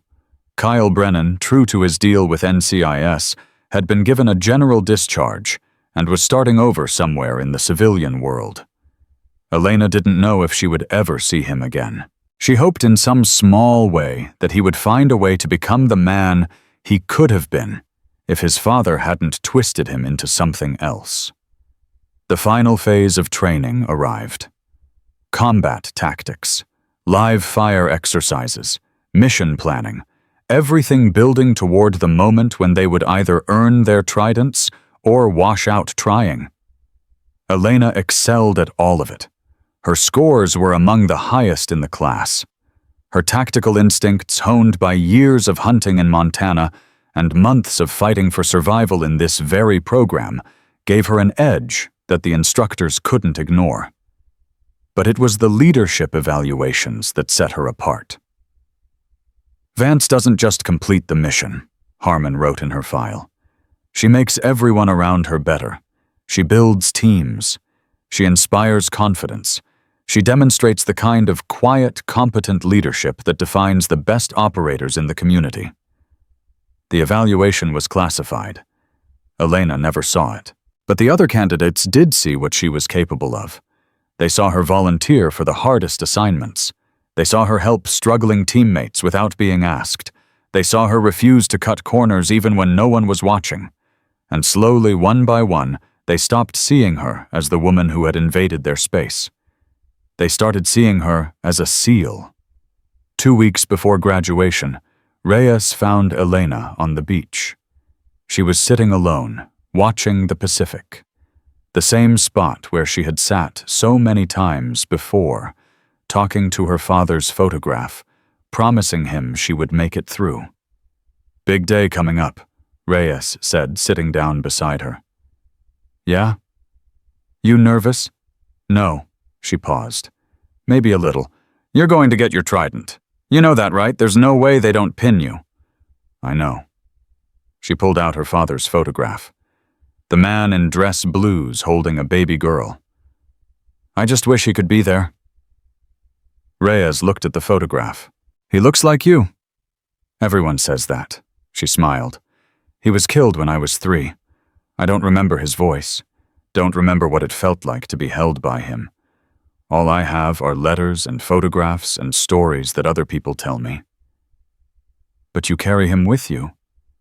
"Every day, every evolution, every time I wanted to quit, and didn't." She touched the photograph gently.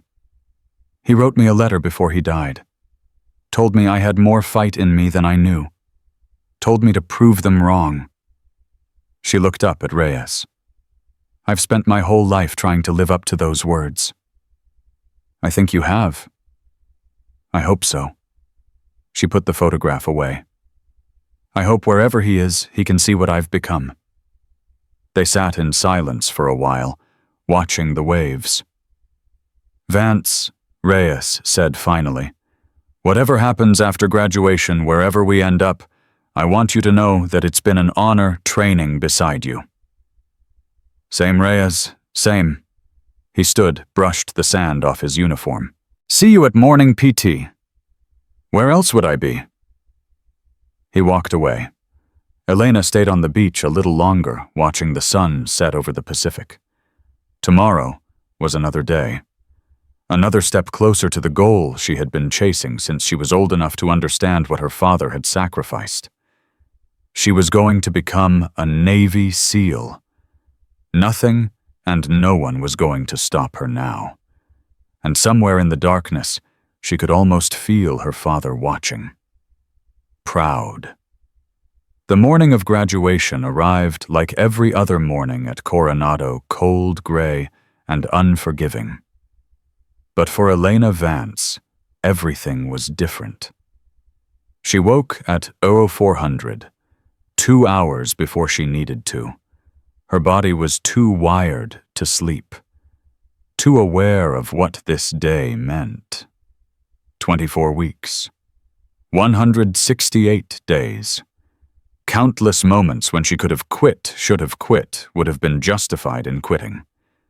She hadn't. And today she would become something her father had been. Something she had dreamed about since she was old enough to understand what a Navy SEAL was. She sat on the edge of her bunk and pulled out his photograph one last time. The man in dress blues holding a baby girl who had no idea what the future held. "I made it, Dad," she whispered. "I actually made it." The photograph didn't answer. It never did. But Elena could swear she felt something, a warmth in her chest, a presence at her shoulder that told her he was there. Watching, waiting to see her finish what she had started. She dressed in her service uniform with meticulous care. Every crease perfect, every button aligned. Her shoes polished to a mirror shine that would have made any drill instructor proud. Then she walked out to face the most important day of her life. The graduation formation assembled at 0800 on the parade ground at Naval Amphibious Base Coronado. 17 candidates stood in perfect rows. 17 out of 144 who had started this journey together. 17 men and women who had survived everything the instructors had thrown at them. Elena stood in the front row, the position of honor reserved for the candidate with the highest overall scores in the class. She hadn't asked for it, hadn't expected it. But when Master Chief Harmon had informed her yesterday, she had accepted it the same way she accepted everything else, with quiet dignity and absolute focus. "Candidates," Harmon announced, "today you complete the most demanding military training in the world. Today you earn the right to call yourselves Navy SEALs." Elena's heart pounded. Her hands stayed still at her sides. "But before we begin the ceremony, I want to tell you something about what you've accomplished. Not the statistics, not the records you've broken, or the evolutions you've passed. Something more important." He paused, his eyes moving across the formation. "Every single one of you was told you couldn't do this. By someone. At some point. Maybe it was a coach who said you weren't fast enough. A teacher who said you weren't smart enough. A parent who said you were dreaming too big." His voice hardened. "You proved them wrong. Every single one of you. And that's what being a SEAL is really about, not accepting limitations that other people try to put on you." His eyes found Elena. "Some of you faced obstacles that went beyond normal training challenges. Some of you were targeted by people who should have been mentors. Some of you had to fight battles that never should have existed." He straightened. "You won those battles too. And that makes you more than operators. It makes you leaders." The ceremony continued. Speeches from commanding officers. Remarks from visiting admirals, none of whom were named Brennan. A brief history of the SEAL community and its traditions. Elena listened to all of it, but her mind kept drifting to the moment that was coming. The moment when the trident would be pinned to her chest. Finally, Harmon called the first name. "Seaman Marcus Chen." Chen walked forward. Captain Mitchell, who had flown in specifically for this ceremony, pinned the trident to his chest. Chen saluted, returned to formation. One by one, the candidates received their tridents. Each name a victory. Each pin a lifetime of dreams made real. Seaman Jake Reyes. Reyes walked forward, his face tight with emotion. When Mitchell pinned his trident, Elena saw him blink rapidly, holding back tears. He saluted and returned to formation, catching her eye for just a moment. She nodded. He nodded back. "Seaman Elena Vance." The world went quiet. Elena walked forward. Her steps were measured. Her breathing was controlled. But inside, something was breaking open, something that had been locked away since she was 3 years old, standing at her father's funeral, too young to understand why everyone was crying. She stopped in front of Captain Mitchell. Mitchell held up the trident. The eagle, the anchor, the pistol, the trident prongs. The symbol of everything Elena had sacrificed for. "Seaman Vance," Mitchell said, her voice carrying across the parade ground. "You have demonstrated exceptional courage, integrity, and leadership throughout your training. You have overcome obstacles that would have destroyed most people, and you have done so while maintaining the highest standards of conduct and professionalism." She stepped closer, lowering her voice so only Elena could hear. "Your father would be proud. I knew him, you know. We served together briefly before Fallujah. He was one of the finest operators I ever met." She paused. "You're better." Elena's breath caught. Mitchell pinned the trident to her chest. The weight of it was small, barely an ounce, but it felt like the weight of her entire life. "Welcome to the Brotherhood, Petty Officer Vance." Petty Officer. Not seaman. She had been promoted along with the trident. Elena saluted. Her arm rose with perfect precision, but her eyes were blurring. She blinked once hard, forcing the tears back. "Thank you, ma'am." She returned to formation. The trident pressed against her heart. She was a Navy SEAL. The reception after the ceremony was a blur of handshakes and congratulations. Elena moved through the crowd like a woman in a dream. Fellow graduates clapped her on the shoulder. Instructors who had pushed her to the breaking point shook her hand with genuine respect. Senior officers she had never met approached her to offer their compliments. "Petty Officer Vance." Master Chief Harmon appeared at her elbow. "There's someone who wants to see you. Outside, near the memorial." Elena excused herself from the conversation she was having and walked out of the reception hall.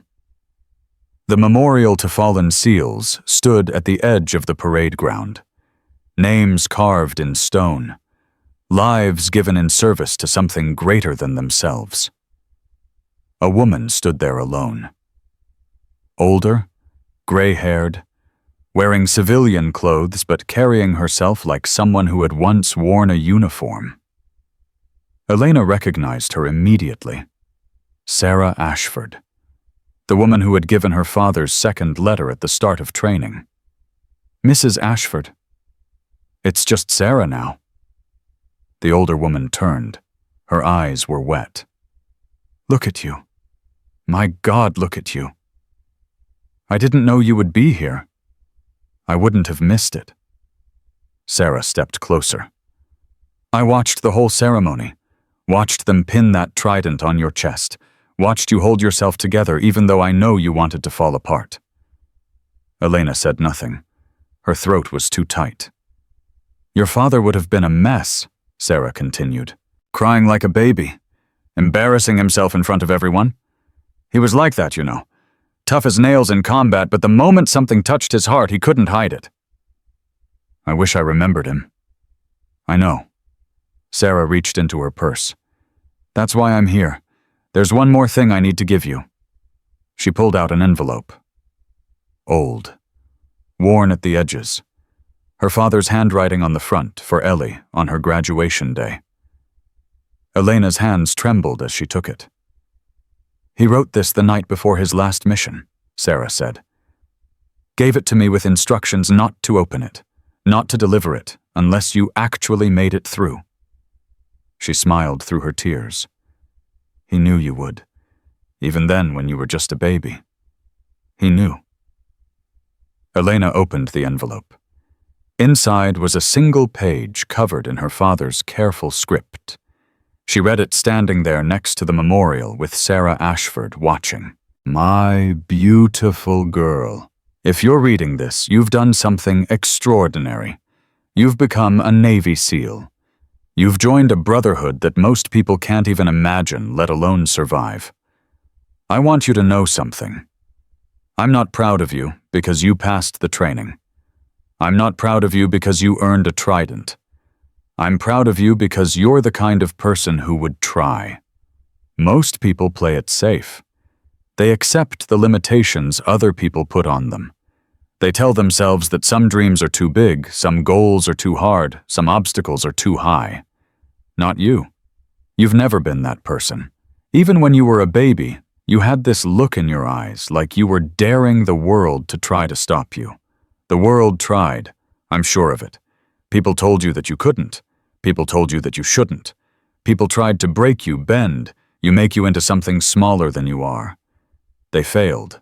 And now you're standing where I once stood, wearing the same symbol I once wore, part of the same family I was proud to serve.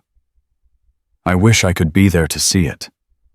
I wish I could hold you one more time like I did when you were small enough to fit in my arms. I wish I could tell you in person how much you mean to me, how much I love you, how much I believe in everything you are and everything you're going to become. But I can't. So I'll say it here in these words and trust that somehow you'll feel me with you. Elena, my daughter, my pride, my legacy. You have more fight in you than anyone I've ever known. Use it wisely. Use it to protect people who can't protect themselves. Use it to stand up when others want to stay down. Use it to be the warrior I always knew you could be. I love you. I'm proud of you. And wherever I am, I'm watching.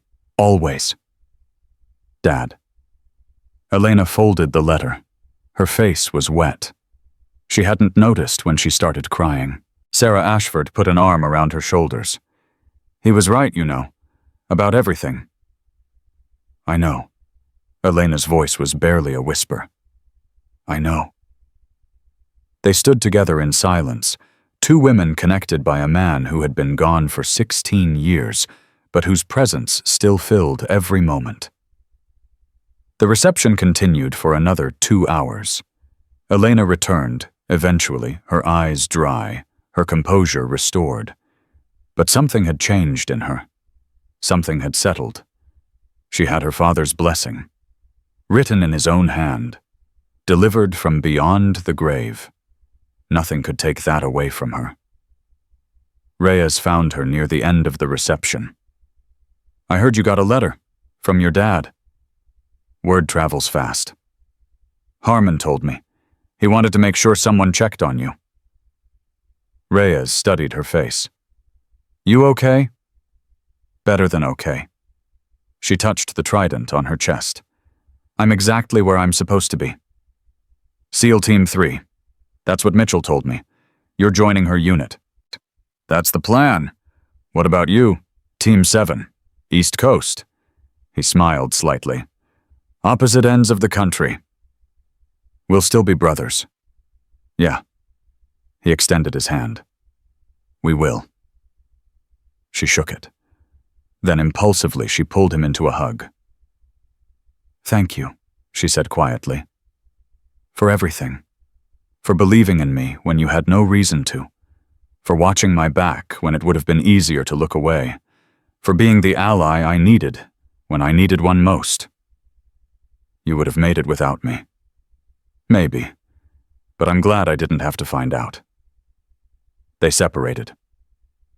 Torres and Walsh approached both wearing their own tridents, both grinning like kids on Christmas morning. Group photo, Torres announced. The 4 of us, before we all ship out to different corners of the world. They stood together while someone snapped the picture. 4 SEALs who had survived Hell Week together, who had faced down a conspiracy together, who had become family in the forge of shared struggle. Elena knew she would carry that photo for the rest of her life. The weeks after graduation passed quickly. Elena completed her advanced training, qualified on every weapon system, passed every evaluation with scores that made instructors double-check their records. She was assigned to SEAL Team 3 just as Captain Mitchell had promised. Her team was tight-knit professional, and after a brief period of observation, completely accepting of her presence. I don't care what's between your legs, the platoon chief told her on her first day. I care whether you can do the job. Mitchell says you can. Prove her right, and we're good. Elena proved her right. Her first deployment came 4 months after graduation, a counter-terrorism operation in the Horn of Africa, high-value target extraction, exactly the kind of mission she had trained her entire life for. The night before they shipped out, Elena sat in her quarters and wrote a letter, not to her mother she had called her yesterday, said everything that needed to be said. This letter was for someone else. Kyle, I know we haven't spoken since your testimony. I don't know if you even want to hear from me, but I'm deploying tomorrow and there are things I want to say before I go. I don't forgive you for what you did. What you tried to do to me was wrong. The choices you made were your choices, and you have to live with them. But I don't hate you either. I understand how you became who you were, how your father shaped you, how the pressure twisted you, how easy it is to lose yourself when you're trying to live up to someone else's expectations. I hope you find a way forward. I hope you build something good with the second chance you were given. I hope someday you can look in the mirror and see the man you want to be, not the man your father tried to make you. That's all. Be better than you were. That's all any of us can do. Elena. She sealed the letter, addressed it, put it in the outgoing mail. She didn't expect a response. She didn't need one. Some things you do because they're right, not because they're rewarded. The operation in Africa went exactly as planned. Elena performed flawlessly. Her shooting was accurate. Her decisions were sound. Her teammates trusted her completely. When they extracted the target, a terrorist leader responsible for 3 embassy bombings, Elena was the one who secured him. Her knee on his back, her hands on his wrists, her voice calm and controlled as she read him his rights under international law. You're a woman, the target spat, struggling uselessly beneath her. I'm a Navy SEAL, Elena replied. And you're done. They brought him back alive. Mission successful. 0 casualties. That night on the transport plane heading home, the platoon chief sat down beside her. Good work out there, Vance. Thank you, Chief. Mitchell was right about you. You've got something special. He paused. The men respect you. That's not easy to earn, especially not this fast. I just do my job. No, you do more than your job. You lead. Even when you're not in charge, you lead. He stood. Keep it up. You've got a hell of a career ahead of you. 3 years later, Elena Vance stood in front of a formation at Naval Special Warfare Center Coronado. She wasn't a candidate anymore. She wasn't even an operator anymore. She was an instructor. The candidates in front of her, 137 men and women, the largest class in BUD/S history, stared at her with a mixture of fear and awe. They had heard the stories. Everyone had heard the stories. The woman who survived Hell Week while someone was trying to kill her. The woman who exposed corruption at the highest levels of the Navy. The woman who had become a legend before she ever fired a shot in combat. I'm Chief Petty Officer Elena Vance, she said, her voice carrying across the parade ground. And for the next 24 weeks, I'm going to make your lives very, very difficult. She walked slowly along the formation, studying faces, looking for the ones who had what it took, looking for the ones who would break. Some of you are here because you think you're tough. You're wrong. Toughness isn't enough. I've seen the toughest people in the world ring that bell because toughness without purpose is just ego, and ego doesn't survive this training. She stopped in front of a young woman in the second row, 19 years old, maybe 20. Eyes that held the same fire Elena had carried through these gates years ago. Some of you are here to prove something. To yourselves. To your families. To people who told you that you couldn't. She held the young woman's gaze. That's a better reason. Proving them wrong will carry you further than ego ever could. She resumed walking. But the best reason, the only reason that will get you through Hell Week, through dive phase, through combat training, through every moment when your body begs you to quit, is the simplest one. She stopped at the front of the formation. You want to protect people. You want to serve something greater than yourself. You want to be part of a brotherhood that will ask everything from you and give you everything in return. Her hand touched the trident on her chest. That's why I'm here. That's why I survived. And that's what I'm going to help you find in yourselves if you have it. She turned to face the compound. The grinder, the pool, the beach where she had almost drowned, almost been murdered, almost given up 100 times. Training begins tomorrow at 0400. Get some sleep. You're going to need it. The formation was dismissed. Elena watched them disperse, remembering the day she had stood where they were standing.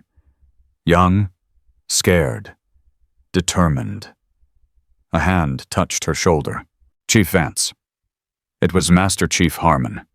Older now, but still sharp, still present. You did good out there. I had a good teacher. Damn right you did. He smiled. Your father would be proud, you know.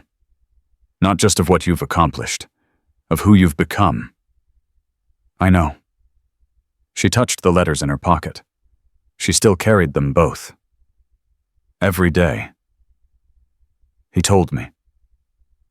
That night Elena sat on the beach one last time. The Pacific was calm. The stars were bright.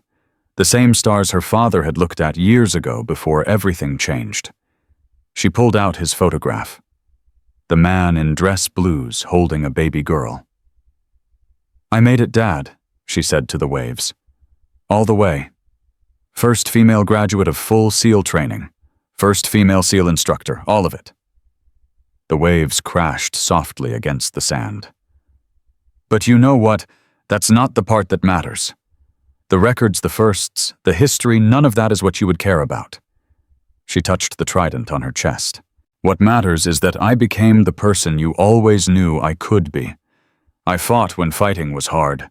I stood up when standing was dangerous. I protected people who couldn't protect themselves. Her eyes filled with tears, but she didn't wipe them away.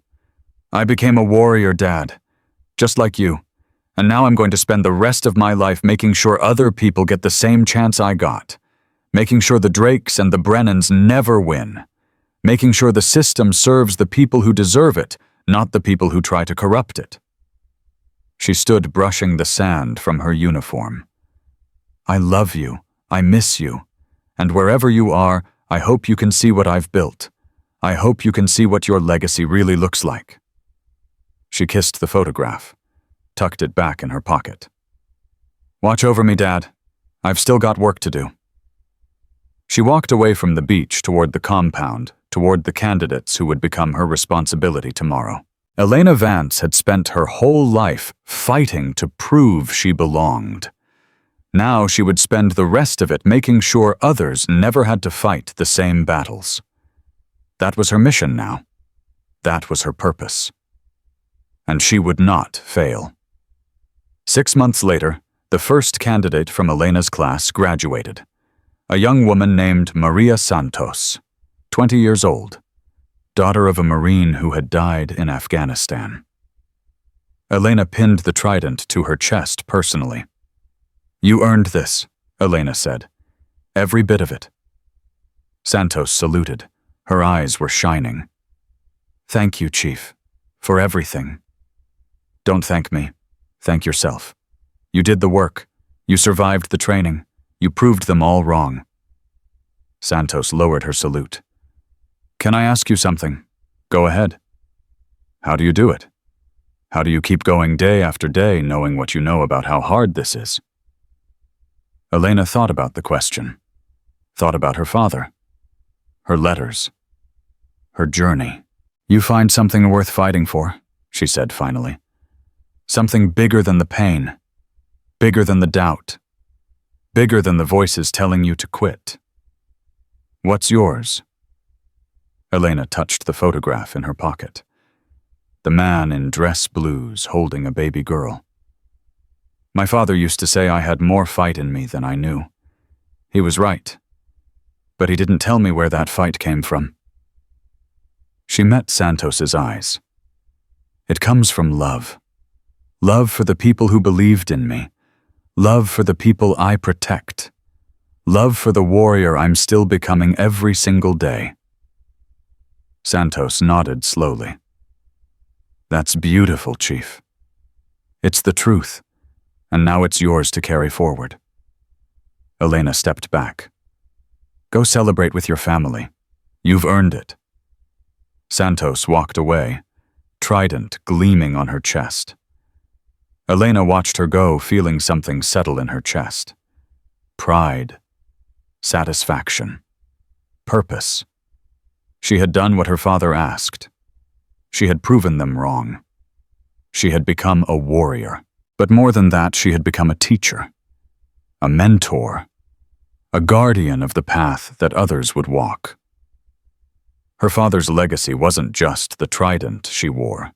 It was every candidate she trained, every barrier she broke, every person who looked at her and saw proof that no dream was too big, no obstacle too high, no voice of doubt too loud to overcome. Elena Vance had fought her way into a world that didn't want her. Now she owned it. And she was just getting started. The story of the girl from Montana who became a Navy SEAL didn't end with a graduation ceremony, or a trident pin, or a letter from a father she barely remembered. It continued every single day. In every candidate she pushed to be better. In every mission she planned. In every moment she chose to stand when sitting would have been easier. Elena Vance had touched something that tried to break her. And she had made it regret every single second. That was her truth. That was her victory. That was her legend. Her